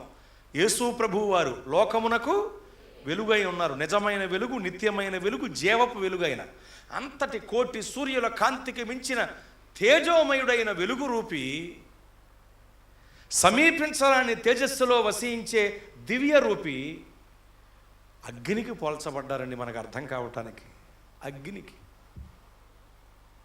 బైబిల్ చెబుతుంది, సిలువ మరణము పొందునంతగా ఆయన తనను తాను. ఎంత తగ్గింపండి, గుర్తొస్తుంటే కళ్ళు చెమరుస్తాయండి. ఎంత తగ్గించుకున్నాడు ఆయన. దేవదూతలు సహితము చూడలేక తమ ముఖమును కప్పుకుంటాయండి. అంతటి సమీపించరాని తేజస్సులో వసించే దేవుడు ఆయన. అలాంటి గొప్ప దేవుడు సిలువ మరణం పొందినంతగా మన కోసం తగ్గించుకోవటమే కాకుండా మనకు అర్థం కావటానికి అగ్నికి పోల్చబడ్డారండి. ఎంత తగ్గింపు ఉందండి అందులోని. సృష్టికర్త సృష్టమునకు పోల్చబడటం ఎంత తగ్గించుకున్నాడు ఆయన. కనుక గమనించండి, ఆయన అగ్నికి పోల్చబడ్డారు. అందుకనే యాలయనగా మన దేవుడు దహించు అగ్ని అని ఉంది హెబ్రీ పత్రికలో. దహించు అగ్ని అట. అలా పోల్చబడ్డారు మనకు అర్థం కావటానికి. ఏం అర్థం చేసుకోవాలి మనం చెప్తా. ఇప్పుడు 3 మాటలు చెప్తా. దహించు అగ్ని. ఇప్పుడు దహించు అగ్ని అంటే తెలుసుగా, మండిపోతూ తగలబెడుతూ వెళుతుంది. అది దహించు అగ్ని. ప్రయాణిస్తూ ఉంటుంది, దహిస్తూ ఉంటుంది. అలాంటి దహించు అగ్నికి పోల్చబడ్డారు దేవుడు. ఇప్పుడు వినండి, దహించు అగ్నిలో మలినం ఉంటుందా? ఉండదు. 2, దహించు అగ్నికి ఎవరైనా మలినం అంటించగలరా? అంటించలేరు. 3, దహించు అగ్ని మలినములను దహిస్తుందా లేదా? దహిస్తుంది. ఈ 3 పాయింట్లు గుర్తుంచుకోండి. ఈ 3 లక్షణాలు మనం అర్థం చేసుకోవాలని, ఇవి సృష్టికర్తలో ఉన్న లక్షణాలని, సృష్టికర్తలో ఉన్న లక్షణాలే మనకు సృష్టములో కనబడుతున్నాయి అని చెప్పటానికి, సృష్టమును చూసినప్పుడు మనకు సృష్టికర్త గుర్తు రావాలని, సృష్టమును చూస్తున్న మనము సృష్టికర్తను ఆరాధించాలని మనకు విషయం తెలియచేయటానికి దేవుడు ఆ విధంగా అగ్నికి పోల్చబడ్డారు. అందుకనే రోమాపత్రికలో 1వ అధ్యాయంలో చూస్తే ఆయన యొక్క గొప్పతనాన్ని, ఉనికిని, లక్షణములను, సృష్టింపబడి వాటిని గమనించినప్పుడే మనకు అర్థమైపోతుందని అక్కడ ఎంత చక్కగా వ్రాశారండి. ఒకసారి రోమాపత్రికలో అపోస్తలుడైనటువంటి పౌలు గారు పరిశుద్ధాత్మ పూర్ణుడై రచించి వచించినటువంటి పత్రికా పాఠాల్లో ఒకటి, 14 పత్రికల్లో ఒకటి రోమాపత్రిక 1వ అధ్యాయం 20వ వచనం. 19 నుండి చదవండి, బాగుంటుంది. ఎందుకనగా దేవుని గురించి తెలియశక్యమైనదేదో అది వారి మధ్య విషదమై ఉన్నది. దేవుడు అది వారికి విషదపరిచెను. ఆయన అదృశ్య లక్షణములు అనగా ఆయన నిత్య శక్తియు దేవత్వమును జగదుత్పత్తి మొదలుకుని సృష్టింపబడిన వస్తువులను ఆలోచించుట వలన తేటపడుచున్నది. చాలండి, స్తోత్రం చెబుదా. అక్కడ ఏమనుందంటే, ఆయన చేత సృష్టింపబడిన వాటిని గూర్చి ఆలోచన చేస్తే చాలు సృష్టికర్త ఎంత గొప్పవారో నీకు తెలిసిపోతుంది. అంతే కదా అక్కడ చెప్పబడిన మాట. మనకు తెలియాలని ఆయన ఎలా పోల్చబడ్డారు చెప్పండి? అగ్నికి పోల్చబడ్డారమ్మా. అగ్నిలో, దహించు అగ్నిలో ఎన్ని లక్షణాలు ఉంటాయని చెప్పాను? 3. ఆ 3 ప్రభువులో ఉన్నాయి. ఆయన పరిశుద్ధుడని చెప్పడానికి ఆధారాలు అవి. 1, అగ్నిలో మలినం ఉండదు. మనము ఆరాధిస్తున్న దేవునిలో కూడా మలినం లేదు. మచ్చలేని మహనీయుడు ఆయన. పాపులలో చేరక ప్రత్యేకముగా ఉన్న పరిశుద్ధ దేవుడు ఆయన. 10,000 మందిలో పోల్చదగిన అతికాంక్షణీయుడు ఆయన. ప్రసంగి గ్రంథం ప్రకారం 1000 మందిలో నేను ఒకడిని ప్రత్యేకంగా చూశానంటాడు ప్రసంగి. ఆ యొక్క ప్రత్యేకమైన దేవుడు ఆయనే. పందికి 10 పిల్లలుంటే లాభమే ఉందండి. సింహమునకు 1 పిల్లుంటే చాలండి, అడవికి రాజండి అంటారు పెద్దోళ్ళు. పందికి 10 పిల్లలు ఉన్నాయనుకోండి, ఒక పిల్లల కడుకు తెచ్చి గొలుసు కట్టి బుధాన్ని వేసుకుని అబనా పందే అంటామండి, అనం. సింహమునకు 1 పిల్ల ఉంటే చాలు, అడవికి రాజు. సందుల్లో తిరిగే పందులు లాంటి వాళ్ళు లోకంలో చాలామంది ఉన్నారు. యోధా గోత్రపు సింహం మన ప్రభువైన యేసువారు మాత్రమే. దైవత్వములోను, కృపచూపుటలోను, పరిశుద్ధతలోను యేసు ప్రభువు వారికి రారు ఎవరు సాటి, ఆయనకు రాలేరు ఎవరు పోటీ. అంత గొప్ప పరిశుద్ధ దేవుడు ఆయన. ఆయనలో మలినం లేదండి. 2, అగ్నికి మలినం ఎవరిని అంటించగలరా? యేసు ప్రభువు వారికి కూడా ఎవరు మలినం అంటించలేరు. ఆయనకు మలినం అంటించడానికి ప్రయత్నిస్తే ఆకాశం మీద ఉమ్మేయటానికి ప్రయత్నించినట్టే. తలకాయ ఎత్తి ఆకాశం మీద ఉమ్మేయండి, తిరిగి మీదడిపోద్ది అంతే. దొంగ సాక్ష్యాలు తీసుకొచ్చారు, దొంగ సాక్షులను తీసుకొచ్చి దొంగ సాక్ష్యాలు చెప్పించారు యేసయ్యకి నేరాన్ని ఆపాదించటానికి. సాక్ష్యాలు ఒకదాని కూడా పుసికినియే, మొత్తం వీగిపోయినాయి కదా. దొంగ సాక్ష్యాలు, కోట సాక్షులు వచ్చి కొన్ని లేనివి కల్పించి చెప్పినా సరే ఆ సాక్ష్యాలు నిలవలేదని బైబిల్ చెబుతోందండి. మలినం ఆపాదిద్దామని చూశారు, అంటించడం వారి వల్ల కాలేదు.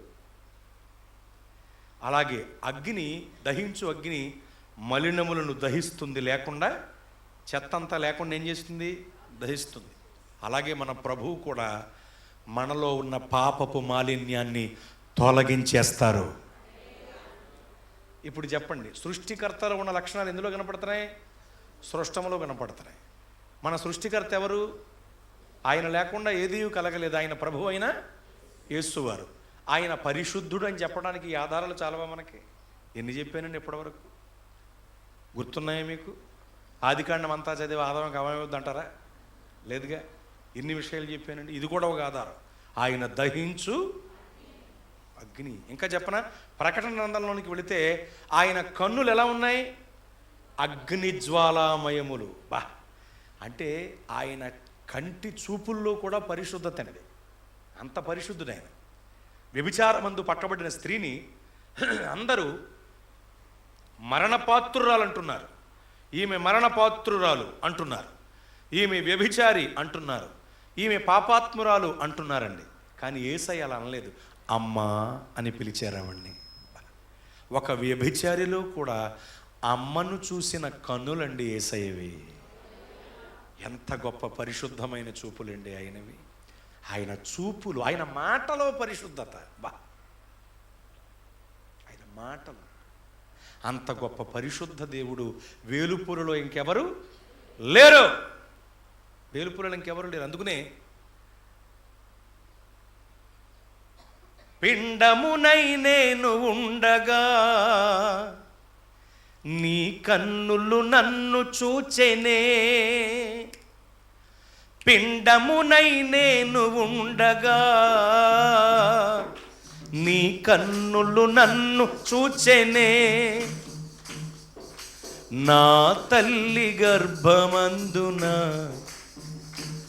నన్ను నిర్మించిన వాడవు నీవే. నా తల్లి గర్భమందున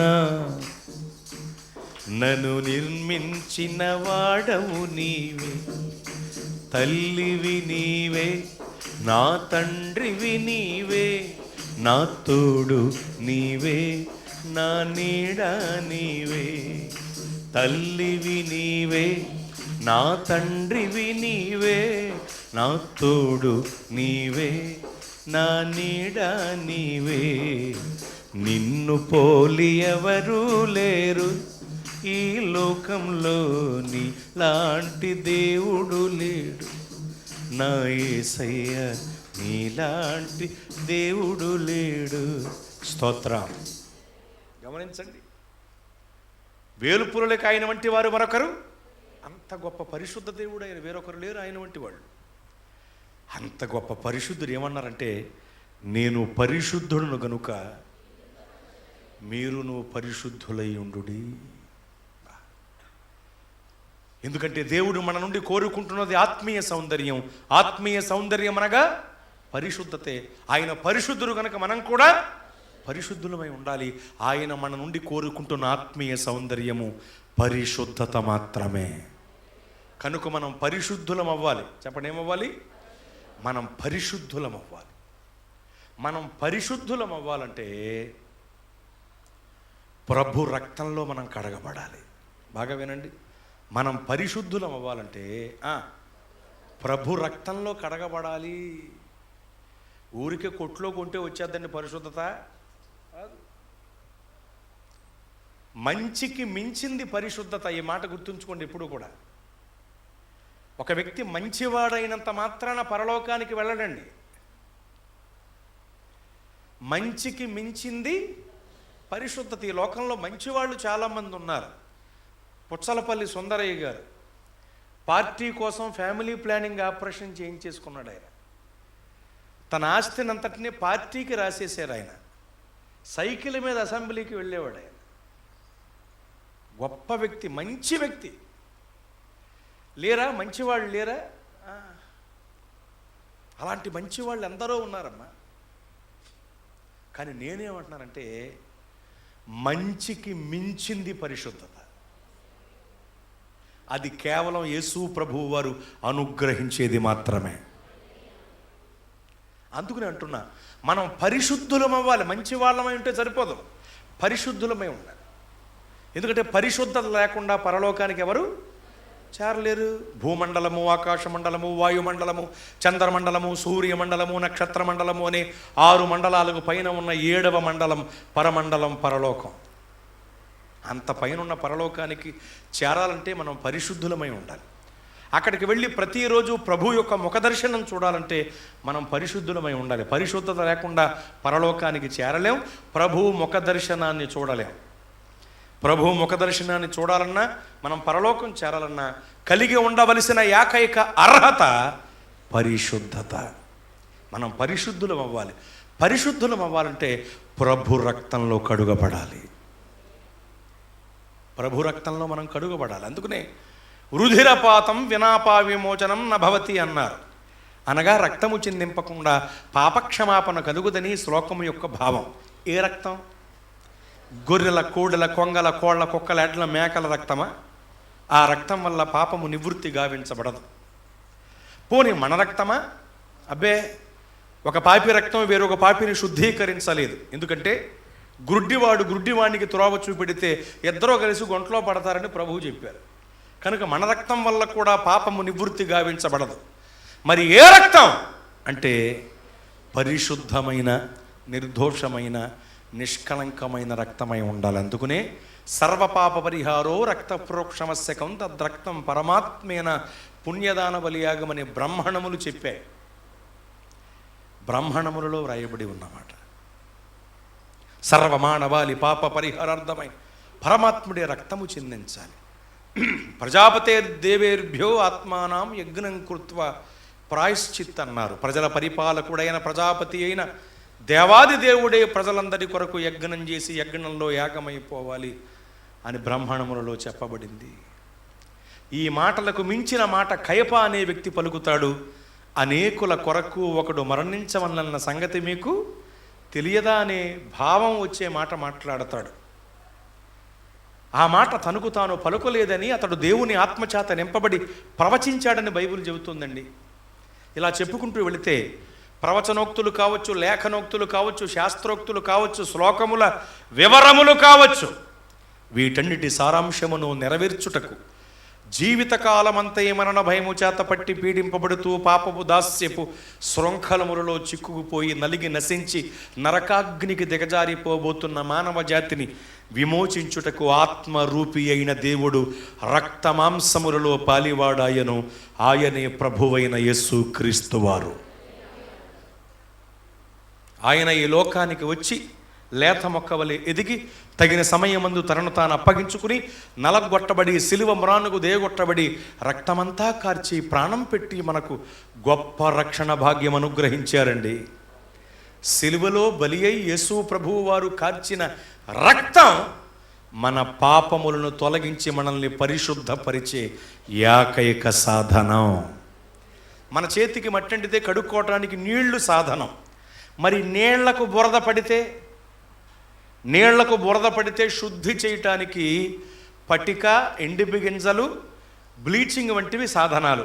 మరి ఆత్మకు పట్టింది మస్టు, పాపమనే మాలిన్యం. ఈ మలినాన్ని తొలగించగల ఏకైక సాధనం యేసు రక్తం మాత్రమే. యేసు రక్తము ప్రతి పాపిని కడిగి పవిత్రపరుస్తుందని బైబిల్ చెబుతోంది. ప్రియులారా, మీరు యేసు రక్తములో కడుగబడ్డారా? మీరు యేసు రక్తంలో కడుగబడ్డారా అంటే బాప్తిస్మం పొందారా? మీరు బాప్తిస్మం పొందారా? ఆ పొందేవండి. ఎప్పుడు బాప్తిస్మం పొందకపోతే పెళ్లి చేయను అన్నారండి. అందుకనే పొందేశాం అంటారు కొంతమంది. నీ పెళ్లి కోసం ఆ బాప్తిస్మం, పాపక్షమాపణ నిమిత్తమై పొందాలి బాప్తిస్మం. నీ పెళ్లి కోసం కాదు కదా. ఒకవేళ ఎవరైనా పెళ్లి కొరకు బాప్తిస్మం పొందిన వాళ్ళు ఇక్కడ ఉంటే మీరు మళ్ళీ బాప్తిస్మం పొందాలి. పెళ్లి కొరకు తీసుకున్న బాప్తిస్మాలు చెల్లవు. నీ వివాహం కొరకు కాదు బాప్తిస్మం. గొర్రెపిల్ల వివాహ మహోత్సవంలో పాలు పంపులు పొందటానికి పొందాలి బాప్తిస్మం. నీ వివాహం కొరకు కాదు. ఒకవేళ వివాహం కొరకు బాప్తిస్మం పొందిన వాళ్ళు ఎవరన్నా ఉంటే మీరేం సిగ్గుపడకండి. సిగ్గుపడి తీసుకోకుండా ఉంటే నరకానికి పోతారు. సిగ్గుపడకండి, ధైర్యంగా మీరు బాప్తిస్మం పొందండి, ఏం తప్పు లేదు. మీ చక్కగా మళ్ళీ బాప్తిస్మం పొందండి, ఇబ్బంది ఏం లేదు. అది కాదండి ఇప్పటిదాకా బళ్ళారాధన తీసేసుకున్నామండి అంటావేమో, అయినా పర్లేదు. క్షమాపణ కోరుకో దేవుని దగ్గర. పెళ్లి బాప్తిస్మాన్ని పక్కన పెట్టు. నిజంగా నీవు మారు మనసు పొంది పాప క్షమాపణ నిమిత్తం బాప్తిస్మం పొందు. పెళ్లి బాప్తిస్మాలు చెల్లవు. కొంతమంది మాకు చిన్న అప్పుడే అయిపోయింది అయ్యగారు అంటారు. ఏమైపోయింది? నీ దినం అయిపోయిందా అని లోపల అనుకుంటాం, బయట అనకూడదు. మీకు తెలియదు, నేను చాలా ఫిల్టర్ వేసుకుని మాట్లాడతానండి బయటకు వచ్చినప్పుడు. మా సంఘంలో బలానికి బూస్టు, ఆరోగ్యానికి హార్లిక్స్, మైండ్కి మాల్టోవా, బాడీకి బోర్నివిటా, ఒంటికి వేవా అన్నీ ఇచ్చేస్తానండి నేను. బయటకు వచ్చినప్పుడు ఫీల్ అవుతా, అంత ఘాటు ఉంటే తట్టుకోలేరని చాలా ఫిల్టర్ వేసుకుని మృదువుగా మాట్లాడుతూ ఉంటానండి. అక్కడ ఒరిజినాలిటీ వేరుంటుంది. చెక్ అవతలేయటమే, మళ్ళీ మామూలుగా కదండి. మీరు ఫీల్ అవుతారు కదమ్మా, మిమ్మల్ని బాధ పెట్టకూడదని లోపల అనుకుంటాం అన్నమాట. ఏమైపోయింది? నీ దినం అయిపోయిందా అని. చిన్నప్పుడు అయిపోయిందంటే వాళ్ళకి జ్ఞానస్నానం అయిపోయిందట. జ్ఞానస్నానం. నీ జ్ఞానస్నానాలు, చిలకరింపు బాప్తిస్మాలు, జెండా క్రింద నుండి వెళ్ళి చేసే ప్రమాణముల బాప్తిస్మాలు, అవగాహన లేని వేలం వెర్రి బాప్తిస్మాలు, పెళ్లి కొరకు తీసుకునే పెళ్లి బాప్తిస్మముల వంటివి చల్లవు. నువ్వు మారు మనసు పొంది పాపక్షమాపణ నిమిత్తమే బాప్తిస్మం పొందాలి. ముందు నువ్వు మారు మనసు పొందాలి. మాయ మనస్సుని విసర్జించటమే మారు మనస్సు. మాయ మనస్సును విసర్జించాలి, మారు మనస్సును పొందాలి. క్రీస్తుకు అనుకూలమైన మనస్సే మారు మనస్సు. నువ్వు మారు మనసు పొందాలి. మారు మనసు పొంది పాపక్షమాపణ నిమిత్తమై ప్రభునామంలో బాప్తిస్మం పొంది మూర్ఖులకి తరం వారిని వేరే రక్షణ పొందాలి. ఈ విధంగా నువ్వు బాప్తిస్మం పొందితే ఒకేసారి 7 అనుభవాల్లోకి వస్తావు తెలుసా? లెక్కెట్టుకోండి, గుర్తెట్టుకోండి చెప్తాను. బాప్తిస్మము అనే ఆ మాటకి 7 భాష్యాలు ఉన్నాయి బైబిల్లో. 1, మన పాత రోత ప్రాచీన పాపపు స్వభావాన్ని పాతి పెట్టడమే బాప్తిస్మం. 2, పునర్జన్మ సంబంధమైన స్నానము ద్వారా నూతన పరచబడటమే బాప్తిస్మం. 3, నీటి మూలమును తిరిగి జన్మించడమే బాప్తిస్మం. 4, క్రీస్తుని ధరించుకోవటమే బాప్తిస్మం. 5, సంఘములో చేర్చబడి స్థిరమైన సభ్యత్వమును ఉండటమే బాప్తిస్మం. 6, క్రీస్తుతో కూడా ఆయన మరణములో పాలు పంపులు పొంది సమాధిలో సమానానుభవాన్ని పొంది తిరిగి లేపబడటమే బాప్తిస్మం. 7, యేసు రక్తములో కడుగబడటమే బాప్తిస్మం. ఈ 7 అనుభవాల్లోకి నువ్వు వచ్చావనుకో 7వ మండలానికి చేరుకుంటావు. భూమండలము, ఆకాశ మండలము, వాయుమండలము, చంద్రమండలము, సూర్యమండలము, నక్షత్ర మండలము అనేటువంటి 6 మండలాలకు పైన ఉన్న 7వ మండలమైన పరమండలానికి చేరుకుంటాం. ఆ 7వ మండలానికి వెళ్ళాలంటే ఈ 7 అనుభవాల్లోకి రావాలి. 7 అనుభవాల్లోకి రావాలంటే ముందు నువ్వు మారు మనసు పొంది పాపక్షమాపణ నిమిత్తమే బాప్తిస్మం తీసుకోవాలి. ఆ తల్లి నా కోసం కనిపెట్టి ప్రార్థన చేస్తుందండి. ఆవిడ దేవుని స్తోత్రాలు. డిస్టర్బ్ చేయకండి, నేను బాగా వాడపడాలని. దర్శనాలు ఏమైనా వచ్చినాయా లేవా? ఇటువైపు చూడండి. పెద్దదో అరిస్టాటిల్, సోక్రటీస్, ప్లేటో, ఎపిక్యూరస్, జీనో అని ఫ్యామిలీలకు చెందిన వాళ్ళలాగా పెద్ద తత్వవేత్తలాగా తలకాయలు కిందకి ఎట్టకండి. ఇక్కడ నేనే కాదు, ఏ గారి నుంచి ప్రసంగిస్తున్నా వేదిక వైపు చూడాలి. పంది చూపు కింద చూపు అంటారు పెద్దవాళ్ళు. మీ చూపు పంది చూపా? మరే పెద్ద తత్వజ్ఞానులాగా కొత్త బైబిల్ కానీ రాసేస్తారు ఇక్కడ కూర్చొని. మరే బైబిల్ తెరిచి ఇంతేనండి. ఇంకా మందా దైవజనుడు ఇక్కడ నుంచి వాక్యం చెప్తున్నప్పుడు ఎటు చూడాలి? వేదిక వైపు చూస్తూ దైవజనుడు చెప్పే మాటలు ఆలకించాలి. జాగ్రత్త అని ఎన్నో మాటలు చెప్పాలని ఉంటుంది కదా, బాధపడతారు కదండి, అందుకని చెప్పలేకపోతున్నాను. మంచివాళ్ళమ్మ నా కోసం కనిపెట్టి ప్రార్థన చేస్తుంది ఆవిడ, నేను బాగా వాడబడాలని. కోపం వచ్చి వెళ్ళిపోతున్నావా? పో నా మాట వెనక్కి తీసుకుంటాను, వచ్చే చెల్లి. అలా వెళ్ళకూడదమ్మా. పోనీ కూటమే కొట్టేది కానీ కూర్చో, కూర్చో తల్లి. నా తల్లి దాహం వేస్తుందా? మంచినీళ్ళ అయితే పర్లేదు వెళ్ళు. దేవునికి స్తోత్రం. జాగ్రత్తగా మీరు ఆలకించండి. ముగింపులోకి వచ్చాం, జాగ్రత్తగా ఆలకించండి. ఎందుకు ఈ మాటలు చెప్తున్నానంటే, మారు మనసు పొంది పాపక్షమాపణ నిమిత్తమై మీరు బాప్తిస్మం పొందండి. అప్పుడే మీరు యేసు రక్తములో కడుగబడిన వారు అవుతారు. సంఘమా ప్రియులారా, మీరు యేసు రక్తంలో కడుగబడ్డారా? అంటే మీరు బాప్తిస్మం పొందారా? పొందకపోతే ఈ ముగింపు కూడికలోనైనా మీరు బాప్తిస్మం పొందడానికి మంచి తీర్మానం చేసుకోండి. మీ గీర్మానాల పక్కన పెట్టి మంచి తీర్మానం చేసుకోండి. ఎందుకంటే ప్రభు రాకడ చాలా సమీపంలో ఉంది. జరుగుతున్న భయంకరమైన కార్యాలు, కలుగుతున్న విపత్తులు, యుద్ధాలు, ఇవన్నీ ప్రభు రాకడను సూచిస్తున్నాయండి. ఇంకా ఎంతో కాలం ప్రభు రాకడ ఉందని అనుకోకండి. మనము కళ్ళతో చూసే సమయంలోనే వచ్చేస్తుందేమో చెప్పలేము. ఎందుకంటే అన్ని భీకర కార్యాలు జరుగుతున్నాయి ప్రపంచంలో. నేను ఇజ్రాయెల్ దేశం వెళుతూ ఉంటాను, ప్రసంగించడానికి వెళుతూ ఉంటానండి. ఓరి యహూదాలో కోటాలు పెట్టి పిలిచినప్పుడు వెళ్ళాను. అలా నేను 2 బాప్తిస్మాలు ఇవ్వాలండి ఇజ్రాయెల్ దేశంలో, యోర్దానులో. 2 సంవత్సరాల నుండి ప్రయత్నం చేస్తున్నాను, కుదరట్లేదు సార్. వాళ్ళేమో మంగాచార్యులు అయ్య గారితో యోర్దాను నదిలో పొందాలి. అది వాళ్ళ మొక్కుబడి. పొందేంట్రా బాబు అడైతే ఏంటి అంటాను, ఊరుకోట్లాడు. మా మొక్కుబడి పక్కన ఎట్టరా బాబు, ప్రభు అక్కడ వచ్చిందంటే పోతారు.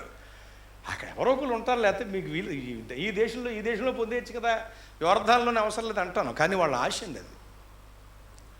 2 ఏళ్ల నుండి ప్రయత్నం చేస్తాను, కుదరట్లా. యుద్ధాలు ఎంత దారుణంగా ఉన్నాయో తెలిసిన పరిస్థితులు మనకు తెలియట్లా. ఎక్కడెక్కడ ఉంది. జాగ్రత్త, వాయిదాలు వేయకండి, జాగు చేయకండి. కొంతమంది పట్టు పొందేస్తాం అయ్యగారు, పట్టుకి అంటారు పల్లెటూళ్ళలో. పట్టుకంటే జనమర పట్టు. ఎన్ని పదాలు తర్జుమా చేసుకుంటానో తెలుసండి పల్లెటూళ్ళు కదనమై. పాస్టర్ గారు ప్రార్థన చేయండి, బ్రెడ్లో ప్లేట్లు పడిపోయినాయి అన్నాడు. బ్రెడ్లో వైట్ ప్లేట్లెట్స్ కౌంట్ పడిపోయింది ఎంతకనే. మనోడు ఏమంటారు తెలుసు తమ్ముడు, బ్రెడ్లో ప్లేట్లు పడిపోయినాయట. స్టీల్ కంచాలా లేకపోతే వైట్ ప్లేట్లెట్స్ కౌంట్ పడిపోయిందని చెప్పడానికి తెప్పలు. అర్థం చేసుకుని అలాగా అర్థం చేస్తానులే అన్నా. బాబు పలానా ఊరు వెళ్ళాలి బాబు ఎట్టాను, టైట్గా వెళ్ళిపోమన్నాడు. అక్కడ టైట్గా తర్జుమా చేసుకున్నాను, తప్పదు మరి. డాక్టర్ గారు సిలిండర్లు పెట్టారండి అందొక ఆవిడ. సిలిండర్లు అంటే సెలైన్లు అంటే అండి ఇంతకీ. ఆయుష్ బండి పెట్టారన్నాడు ఒకడు, ఆక్సిజన్కి వచ్చిన తెప్పలే. డాక్టర్ గారు 6 లక్షలు తాగమన్నారండి అన్న అరగంట అర్థం కాల. 6 లక్షలు అంటే హార్లిక్స్ ఎంతకైనా. ఇన్ని పదాలు తర్జుమా చేసుకుంటాం. పల్లెటూరులో సేవ కదండి మరి అది. అలాగే ఇది కూడా పట్టుకు పొందేస్తాం అయ్య గారు. పట్టు అంటే జనవర పట్టు ఎంతకే. మరి ఆ పట్టు వచ్చే లోపల ఎవరన్నా పట్టుకుపోతే నిన్ను ఆ తారీఖుని తీసేసుకుంటామండి. ఆ తారీఖు వచ్చే లోపల నీ తారీఖు అయిపోతే జనవరి 1కు తీసేసుకుంటామండి. జనవరి 1 వచ్చే లోపల నువ్వు రెస్ట్ అని పీస్ అయిపోతే, అంటే నా ఉద్దేశం నీ ఫోటోతో బ్యానర్ వేసేస్తే, నీకు పెట్టికి ఆర్డర్ ఇచ్చేస్తే, నీకు ఆఖరి పాట పాడేస్తే, నీ నూరు కుత్తరానికి మోసేస్తే, నీకోసం గుయ్యి తీసి లోపల పెట్టేస్తే, నీ కబురు చెప్పడానికి సెల్ ఫోన్లో డబ్బులు వేస్తే, నీకు ఇష్టమైన కూరతో భోజనం ఎట్టేస్తే, ఓ డేటు కేటాయించి కూటం జరిగించేస్తే, ఒక మాటలో చెప్పనా నువ్వు చస్తే, ఒకేసారి చస్తే అంటే ఫీల్ అవుతారు కదండి.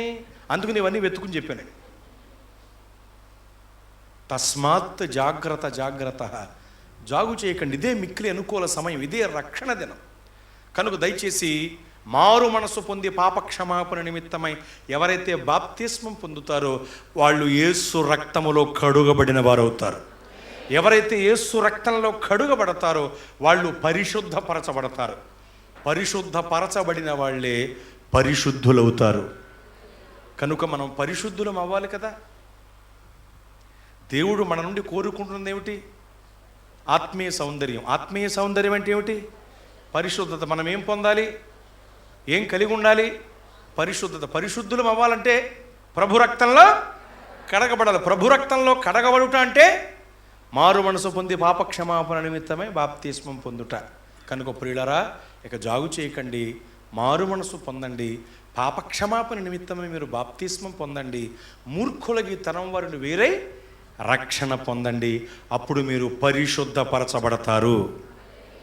అక్కడే ఇంకోటి, పరిశుద్ధపరచబడిన మీరు పరిశుద్ధాత్మ అభిషేకాన్ని పొందండి, పరిశుద్ధంగా జీవించగలుగుతారు. పరిశుద్ధాత్మ అభిషేకాన్ని పొందాలి. నేను జ్యోతయ్య జీవిత యాత్ర అనే పుస్తకం చదివానండి. నా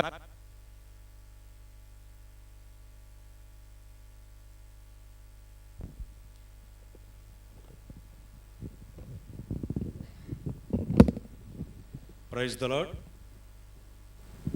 పర్లేదు నాన్న. Praise the lord.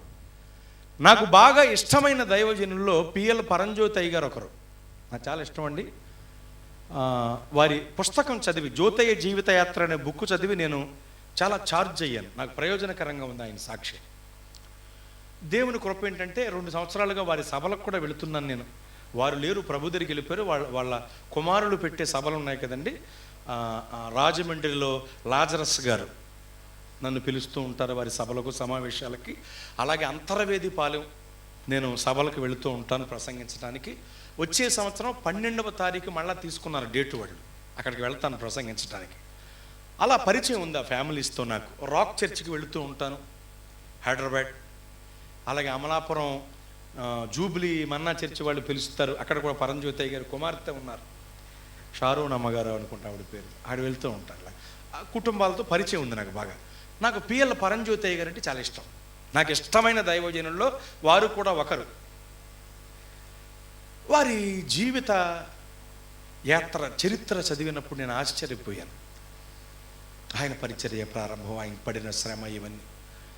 వారు సభలు నిర్వహించేటప్పుడు అండి కేవలం పరిశుద్ధాత్మ చేత నింపబడటానికే కొన్ని కుటీరాలు, గుడారాలు వేసేవారట అక్కడ. ఇలాగా సభల్లో పరిశుద్ధాత్మ అభిషేకం పొందాలి అనే తపన కలిగిన వాళ్ళు ఇంక అందులోకి వెళ్ళి మోకరించి ప్రార్థన చేయటం అన్నట్టండి. ఇంకా ఆ సభలు పూర్తయ్యే లోపల వాళ్ళు ఆత్మచేత నింపబడేవారటండి. బా, ఎంత ఆశ్చర్యపోయాను నేను. ఏది ఈ రోజున అలా ప్రార్థన చేసేవాళ్ళు ఏది? 21 రోజులు ఎందుకు పెట్టారండి దైవజనుడు? డ్యూటీకి వచ్చినట్టు హాదరించుకుని వెళ్ళిపోతారనా? ఎందుకు 21 రోజులు పెట్టారంటే, ఈ 21 రోజుల్లో మీరు అడగవలసినవి దేవుణ్ణి అడగాలని, పొందవలసినవి దేవుని వద్ద నుండి పొందాలని, అందరూ ఆత్మపూర్ణులు అవ్వాలని, అందరూ ఆత్మ ఫలాల చేత వృద్ధి నొందాలని, అందరూ ఆత్మాలంకృతులు కావాలని. స్తోత్రం. ఇన్ని రోజులు దైవజనుడు వ్యయ ప్రయాసలతో పెడితే ప్రతి ప్రార్థనలో మనలో అడిగే ఏంటో తెలుసండి అయ్యగారు?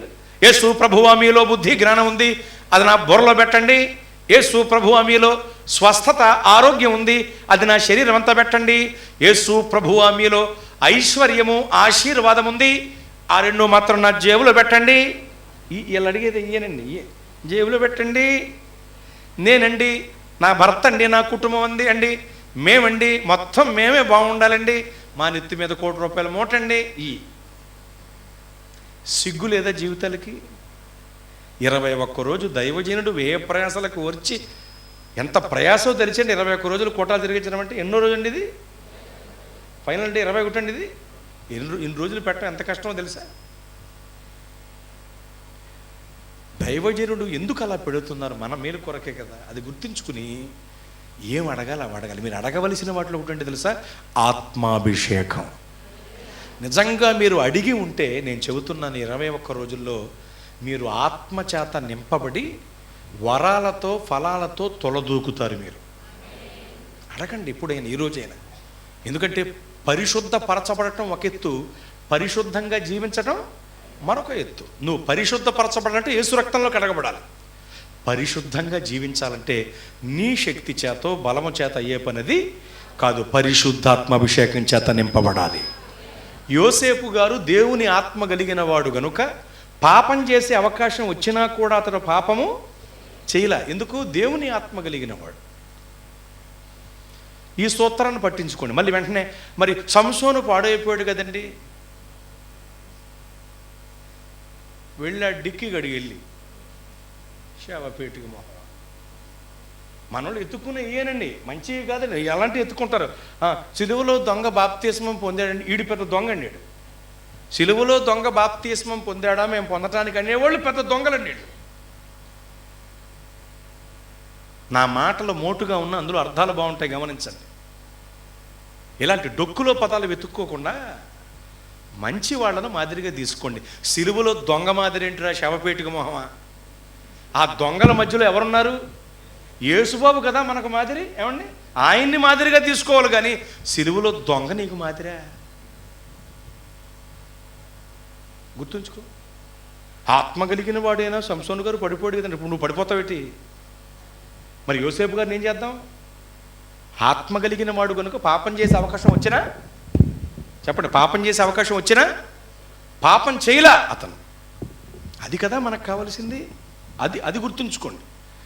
చెడ్డ ఇన్స్పిరేషన్స్ ఎవరో తీసుకోవటానికి వీలు లేదు.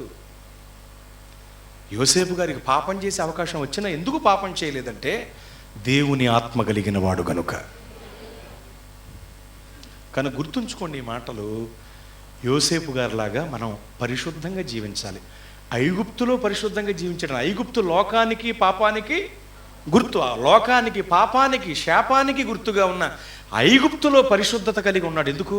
ఆత్మ కలిగిన వాడు కనుక. మనం కూడా ఈ లోకంలో ఏం కలిగి ఉండాలి చెప్పండి? పరిశుద్ధత కలిగి ఉండాలి సంఘమా. అందుకొరకు పరిశుద్ధాత్మ చేత నింపబడాలి. అక్కడతో సరిపోదు. మనము ముడత మచ్చ డాగు కలంకమట్టిదేది లేనిదైన ఆత్మీయ సౌందర్యము కలిగిన పరిశుద్ధ వధువు సంఘముగా రాకడకు సిద్ధం అవ్వాలి. అలా అవ్వాలంటే మూడవది వాక్యమనే ఉదక స్నానం చేయాలి. చెప్పండి, ఏం చేయాలి? అది మర్చిపోకండి. మళ్ళీ మీరు యేసు రక్తంలో కడగబడి రక్షింపబడాలి, పరిశుద్ధపరచబడాలి, పరిశుద్ధాత్మ అభిషేకాన్ని పొంది పరిశుద్ధంగా జీవించాలి. మూడవది, మీరు పరిపూర్ణమైన స్థితిలో సంఘముగా రాకడకు సిద్ధపడాలంటే వాక్యమనే ఉదక స్నానం చేయాలి. యేసు రక్తం మనకు ముఖ్యం, పరిశుద్ధాత్మ అభిషేకం మనకు ముఖ్యం. ఎట్ ద సేమ్ టైం వాక్యమనే ఉదక స్నానం మనకు ముఖ్యం. వాక్యమనే ఉదక స్నానం మీరు చేస్తున్నారా? చేస్తున్నామండి. ఎలాగా? పొద్దున్నే క్రిస్టియన్ ఛానల్ పెట్టేస్తామండి ఇంట్లోని, సాయంత్రం దాకా ఆపం. పొలోమని వచ్చేస్తాయి ప్రసంగాలు. సంఘానికి వెళ్తే ఒక ప్రసంగమేనండి, ఇంట్లో ఉంటే 100 వచ్చేస్తానే టీవీలు అంటారు కొంతమంది. అలాగా టీవీల్లో, యూట్యూబ్లో, ఫేస్బుక్లో, ఇత్యాది సోషల్ మీడియాస్ ద్వారా మీ దగ్గరకు వచ్చే వాక్యాన్ని చూడొద్దు, వినొద్దు అని నేను చెప్పట్లా. చూడండి, వినండి, నాయి కూడా వస్తూ ఉంటాయి. కానీ మీరు తెలుసుకోవాల్సిన మాట ఏంటో తెలుసా? టీవీలో, యూట్యూబ్లో, ఈ సామాజిక మాధ్యమాలు, సోషల్ మీడియాస్లో మీ దగ్గరకు వచ్చేటువంటి ప్రసంగాలు ఏవైతే ఉన్నాయో ఆ యొక్క ప్రసంగాలు మిమ్మల్ని సంధిస్తాయి కానీ స్నానము చేయించలేవు, తాకుతాయి కానీ నిలువెల్లా తడపలేవు. నువ్వు నిలువెల్లా తడపబడాలి. నిజమైన వాక్యమనే ఉతక స్నానం చేయాలంటే దేవుని మందిరానికి మానకుండా రావాలి. దైవజనుడు చెప్పే ఉపదేశాన్ని శ్రద్ధగా వినాలి. అప్పుడే నీకు వాక్యమనే ఉతక స్నానం అనుభవం పొందగలుగుతావు. అంతేగాని టీవీలో వచ్చేస్తున్నాను, లైవ్ వచ్చేస్తున్నాను, ఇంటిగా ఉండమని కాదు. అసలు లైవ్ అనేది ఎవరి కొరకు తెలుసండి? కాళ్ళు చేతులు లేనోళ్ళకి, మందిరానికి వచ్చే అవకాశం లేనోళ్ళకి, ఇక మంచం మీదే ఉండి మొత్తం కానిస్తున్న వాళ్ళకి, ఎడారులమట తిరుగుతూ ఒంటి పెంటలు ఎత్తుకుంటున్న వాళ్ళకి, ఇలాంటి వాళ్ళకి లైవ్ అనేది. ఎందుకంటే వచ్చే అవకాశం వాళ్ళకి లేదు కాబట్టి. నీకేమొచ్చింది? నీకు అవకాశం లేదా? నిన్ను మానేమన్నా లైవ్ ఇచ్చేది? అందుకనే లైవ్ మానేశారంట. ఇక్కడ దేవుని స్తోత్రం, మంచి పని చేశారండి బాబు. లైవ్ వచ్చేస్తుంది, ఇక్కడ చూసేద్దాంలే. ఏమండి, కోటాను టైం అయిపోయిందండి బాబు, ముగింపు కూటం అండి, 21వ రోజు. ఆ దైవజనులు వచ్చారు, నన్ను తీసుకెళ్ళండి అంది భార్య. నేను తీసుకెళ్ళను అన్నాడు. చాలా కష్టపడి వచ్చింది అన్ని రోజులు కూడా ఆవిడ. ఆఖరి రోజు తీసుకెళ్ళనంటే తీసుకెళ్ళను అన్నాడు. అది కదయ్యా కూటం, స్పెషల్ మీటింగ్, దైవజనులు వచ్చి వెళ్తాను. కుదరదు, ఇంట్లో ఉండు, లైవ్ ఎత్తున్నారు, టీవీలో ఆన్ చేసేస్తాను, యూట్యూబ్ కనెక్ట్ చేసేలా ఆన్ చేసేస్తాను, టీవీలో వచ్చేద్ది. అక్కడికి వెళ్తే అందరిలో ఒకదానివి, ఎక్కడ ఉంటే నువ్వు ఒక్కదానివే. అక్కడ ఉంటే అందరిలో కూర్చోవాలి, ఇక్కడైతే సపరేట్ కూర్చోవచ్చు. అక్కడికి వెళ్తే కుర్చీ కూడా ఉండకపోవచ్చు నీకు, ఇక్కడైతే సోఫా ఉంటుంది, అక్కడ ఫ్యాన్, ఇక్కడైతే ఏసీ. ఎక్కడుండు. అక్కడైతే మంచిలు కిందకి వెళ్ళాలి, లేదా పట్టుకు తాగాలి. అక్కడైతే అలా కాదు. మన దగ్గర అయితే ఫ్రిడ్జ్లో వాటర్ బాటిల్ దగ్గర పెట్టుకుని తాగొచ్చు, ఏమైనా తింటూ కూడా వినొచ్చు. ఇన్ని సౌకర్యాలు ఉన్నాయి మన ఇంట్లో అని చెప్పేశాడు. యూట్యూబ్ కనెక్ట్ అయి ఉన్న టీవీని పెట్టేశాడు. ఇక్కడ జరుగుతున్న కార్యక్రమం అంతా అక్కడ లైవ్ వచ్చేస్తుంది. ఇప్పుడు లైవ్ ఇవ్వట్లేదులేండి, మామూలుగా చెప్తున్నా, లైవ్ వచ్చేస్తుంది. లైవ్ ఆన్ చేసేసరికి దైవజనుడికి ప్రసంగం ఇచ్చారు. అక్కడ కనబడుతుంది, దైవజనులు వచ్చి ప్రసంగం చేస్తారన్నారు. అప్పుడు ఇవిడికి ఏమన్నా ఆలోచన వచ్చిందంటే, ఇప్పుడు ఈయన బతిమిలాడితే అరగంట పట్టుద్ది, ఈవిడ తీసుకెళ్లేపాటికి ఇంకో అరగంట పట్టుద్ది, గంట ప్రసంగం పోద్ది, ఎందుకు వచ్చిన గొడవని ఆ సోఫాలోనే కూర్చుని కార్యక్రమాన్ని వీక్షిస్తోంది. ప్రసంగం అంతా వింది, జరుగుతున్న కార్యక్రమం అంతటినీ చూసింది.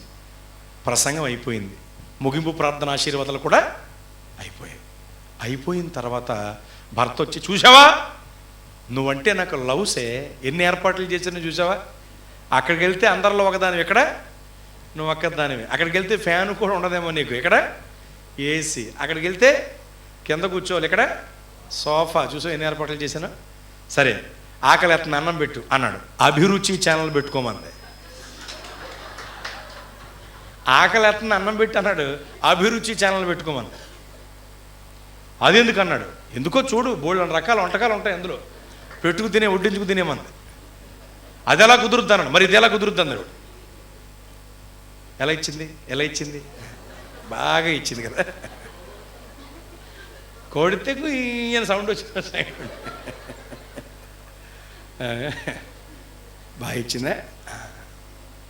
అప్పుడు చెప్పిందట భర్తకి, ఏమండి టీవీలో కనిపించే పదార్థాలు తినటం ఎలా కుదరదో, ఇక్కడుండి వింటే వాక్యం అనే ఉదక స్నానం చేయటం కూడా కుదరదండి. మందిరానికి వెళ్ళాలి, దైవ సన్నిధికి వెళ్ళాలి, దేవుని కార్యక్రమానికి వెళ్ళాలి, అక్కడికి వెళ్ళాలి, దేవుని కనుదృష్టి నిలిచి ఉండే స్థలానికి నేను వెళ్ళాలండి. అది ఎలా కుదరదు, ఇది కూడా అలా కుదరదండి, అందుకనే నన్ను ఎప్పుడూ మీరు తీసుకెళ్ళాలని చెప్పిందట.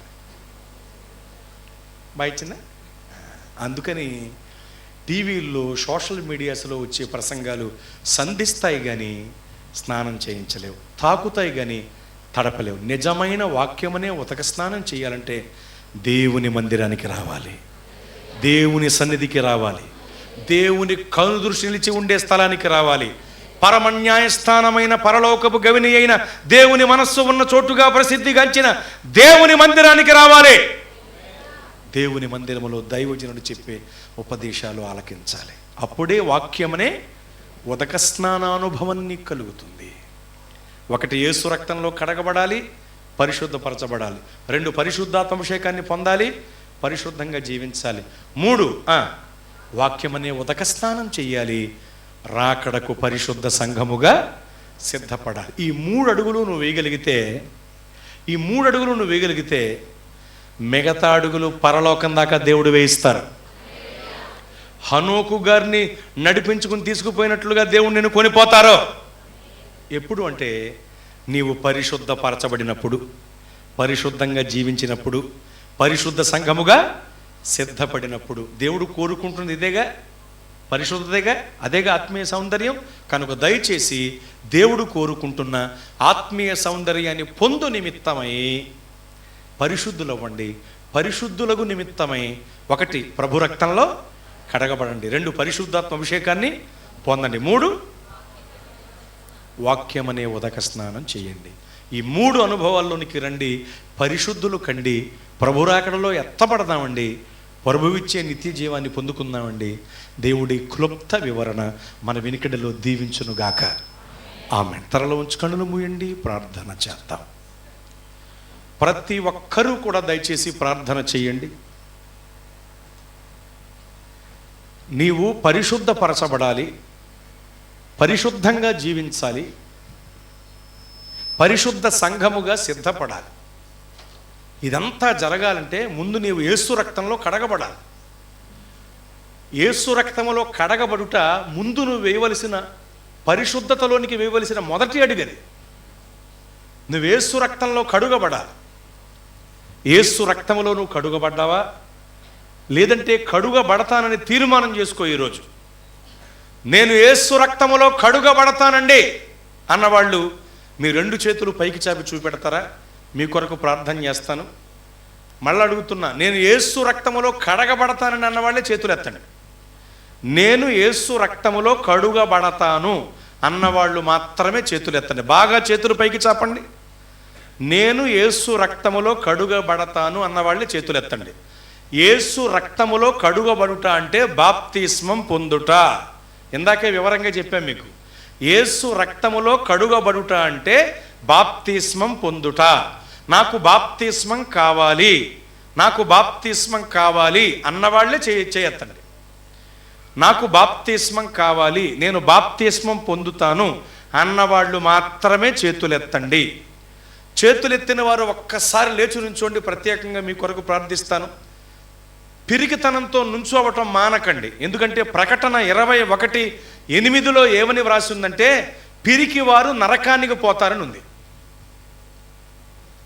సిగ్గుపడి నిలవబట్టం మానేకండి. ఎందుకంటే మన దేవుడు సిగ్గుపరిచే దేవుడు కాదండి. సిగ్గుతో నుంచోటం మానేకండి. మన దేవుడు సిగ్గుపరిచే దేవుడు కాదు. పిరికితనంతో మానేకండి నుంచోటం. పిరికి వారు నరకానికి పోతారని ప్రకటనలో వ్రాయబడింది. నాకు బాప్తిస్మం కావాలి, నేను బాప్తిస్మం పొందుతాను, నేను యేసు రక్తములో కడుగబడతాను అన్నవాళ్లే లేచి నుంచోండి. లేచి నుంచున్న మీరు ఏ సంఘమునకు చెందిన వారైతే ఆ సంఘములోనే బాప్తిస్మం పొందండి. కానీ బాప్తిస్మం పొందటం మీ తీర్మానం అయితే మీ శిరస్సు పైన చేతులుంచి ప్రార్థించాలని ఆశపడుతున్నాను. ముందుకు రాగలరా? నేను అంత దూరం రాలేను కదా, కొద్ది ముందుకు వచ్చేయండి. ఒక్కొక్కరి దగ్గరికి జనాల్లోకి నేను ఒక్కడిని రాలేను కనుక దయచేసి వేదిక దగ్గరికి వచ్చేయండి. అలా రండి, ఇక్కడికి రండి, ముందుకు రండి, దయచేసి ముందుకు రండి. మళ్ళీ చెప్తున్నానమ్మా, బలవంతం లేదు. క్రైస్తవ భక్తిలో ఎప్పుడూ బలవంతం ఉండదు. ఈ భక్తి మారు మనస్సుతో సొంతం చేసుకోవలసిన భక్తిది. బలవంతపు భక్తి క్రైస్తవ్యంలో లేదు. నాకు బాప్తిస్మం కావాలండి, నేను బాప్తిస్మం పొందుతాను, నేను యేసు రక్తంలో కడుగబడతాను అన్నవాళ్లే రండి. దేవునికి మహిమ, ప్రభువుకే మహిమ కలుగునుగాక. ఇంకెవరన్నా ఉన్నారా? త్వరగా రండి, ప్రార్థన చేస్తాను.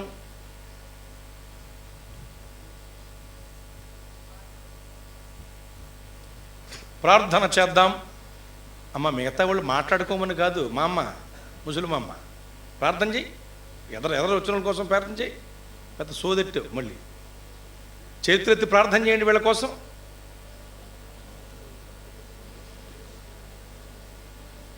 దైవజనుడు ఎంతో నలిగిపోయారు 21 రోజులు. వ్యయ ప్రయాసలకు ఓర్చారు. దైవజనుడి ఉద్దేశం ఏమిటి? పాపులు రక్షణ పొందాలి, నామకార్థులు నమ్మకస్తులు అవ్వాలి, సంఘమంతా ఉజ్జీవింపబడాలి, సంఘ క్షేమాభివృద్ధి కలగాలి. ఇది దైవజనుని తపన. అందుకోసమే 21 రోజులుగా దైవజనుడు ఒక యజ్ఞంలాగా ఈ కార్యక్రమం చేయిస్తున్నారు. ప్రార్థించండి దయచేసి, చేతులెత్తి ముందుకొచ్చిన వాళ్ళ కొరకు. ప్రభువా మీకు స్తోత్రములు.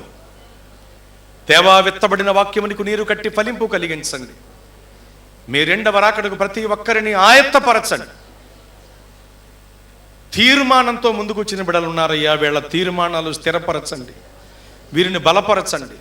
తీర్మానములకు తగిన జీవితములు జీవించే కృప వీరిపై కృమ్మరించండి. ఈ దినదీవెనలతో అందరినీ నింపండి. బాప్తిస్మం పొందింది మొదలుకుని నిశ్చయముగా వీరిని ఆశీర్వదించండి. సరిహద్దులు విశాలపరచండి, కీడుల్లోని తప్పించండి, మేలులతో తృప్తిపరచండి.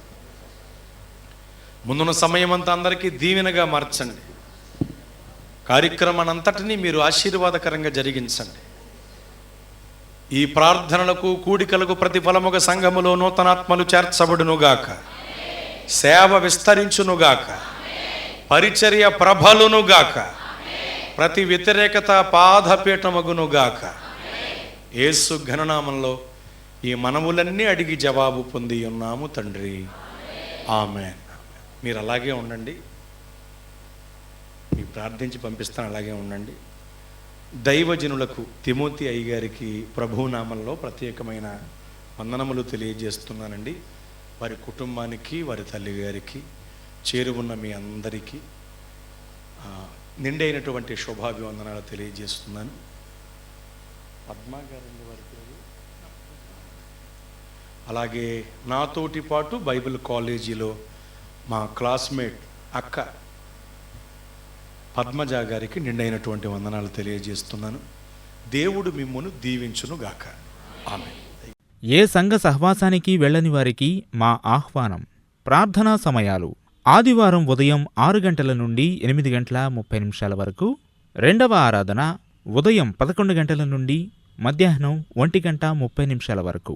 ఉపవాస ప్రార్థన ప్రతి నెల 1, 2, 3 తారీఖులు మరియు ప్రతి శుక్రవారం ఉదయం 11 గంటల నుండి 3 గంటల వరకు. మీ ప్రార్థనా అవసరతల కొరకు Holy Lord Pentecost Church, Park Road, 5వ లైన్, మంగళగిరి. ఫోన్ 08645232271. సెల్ 73967967779.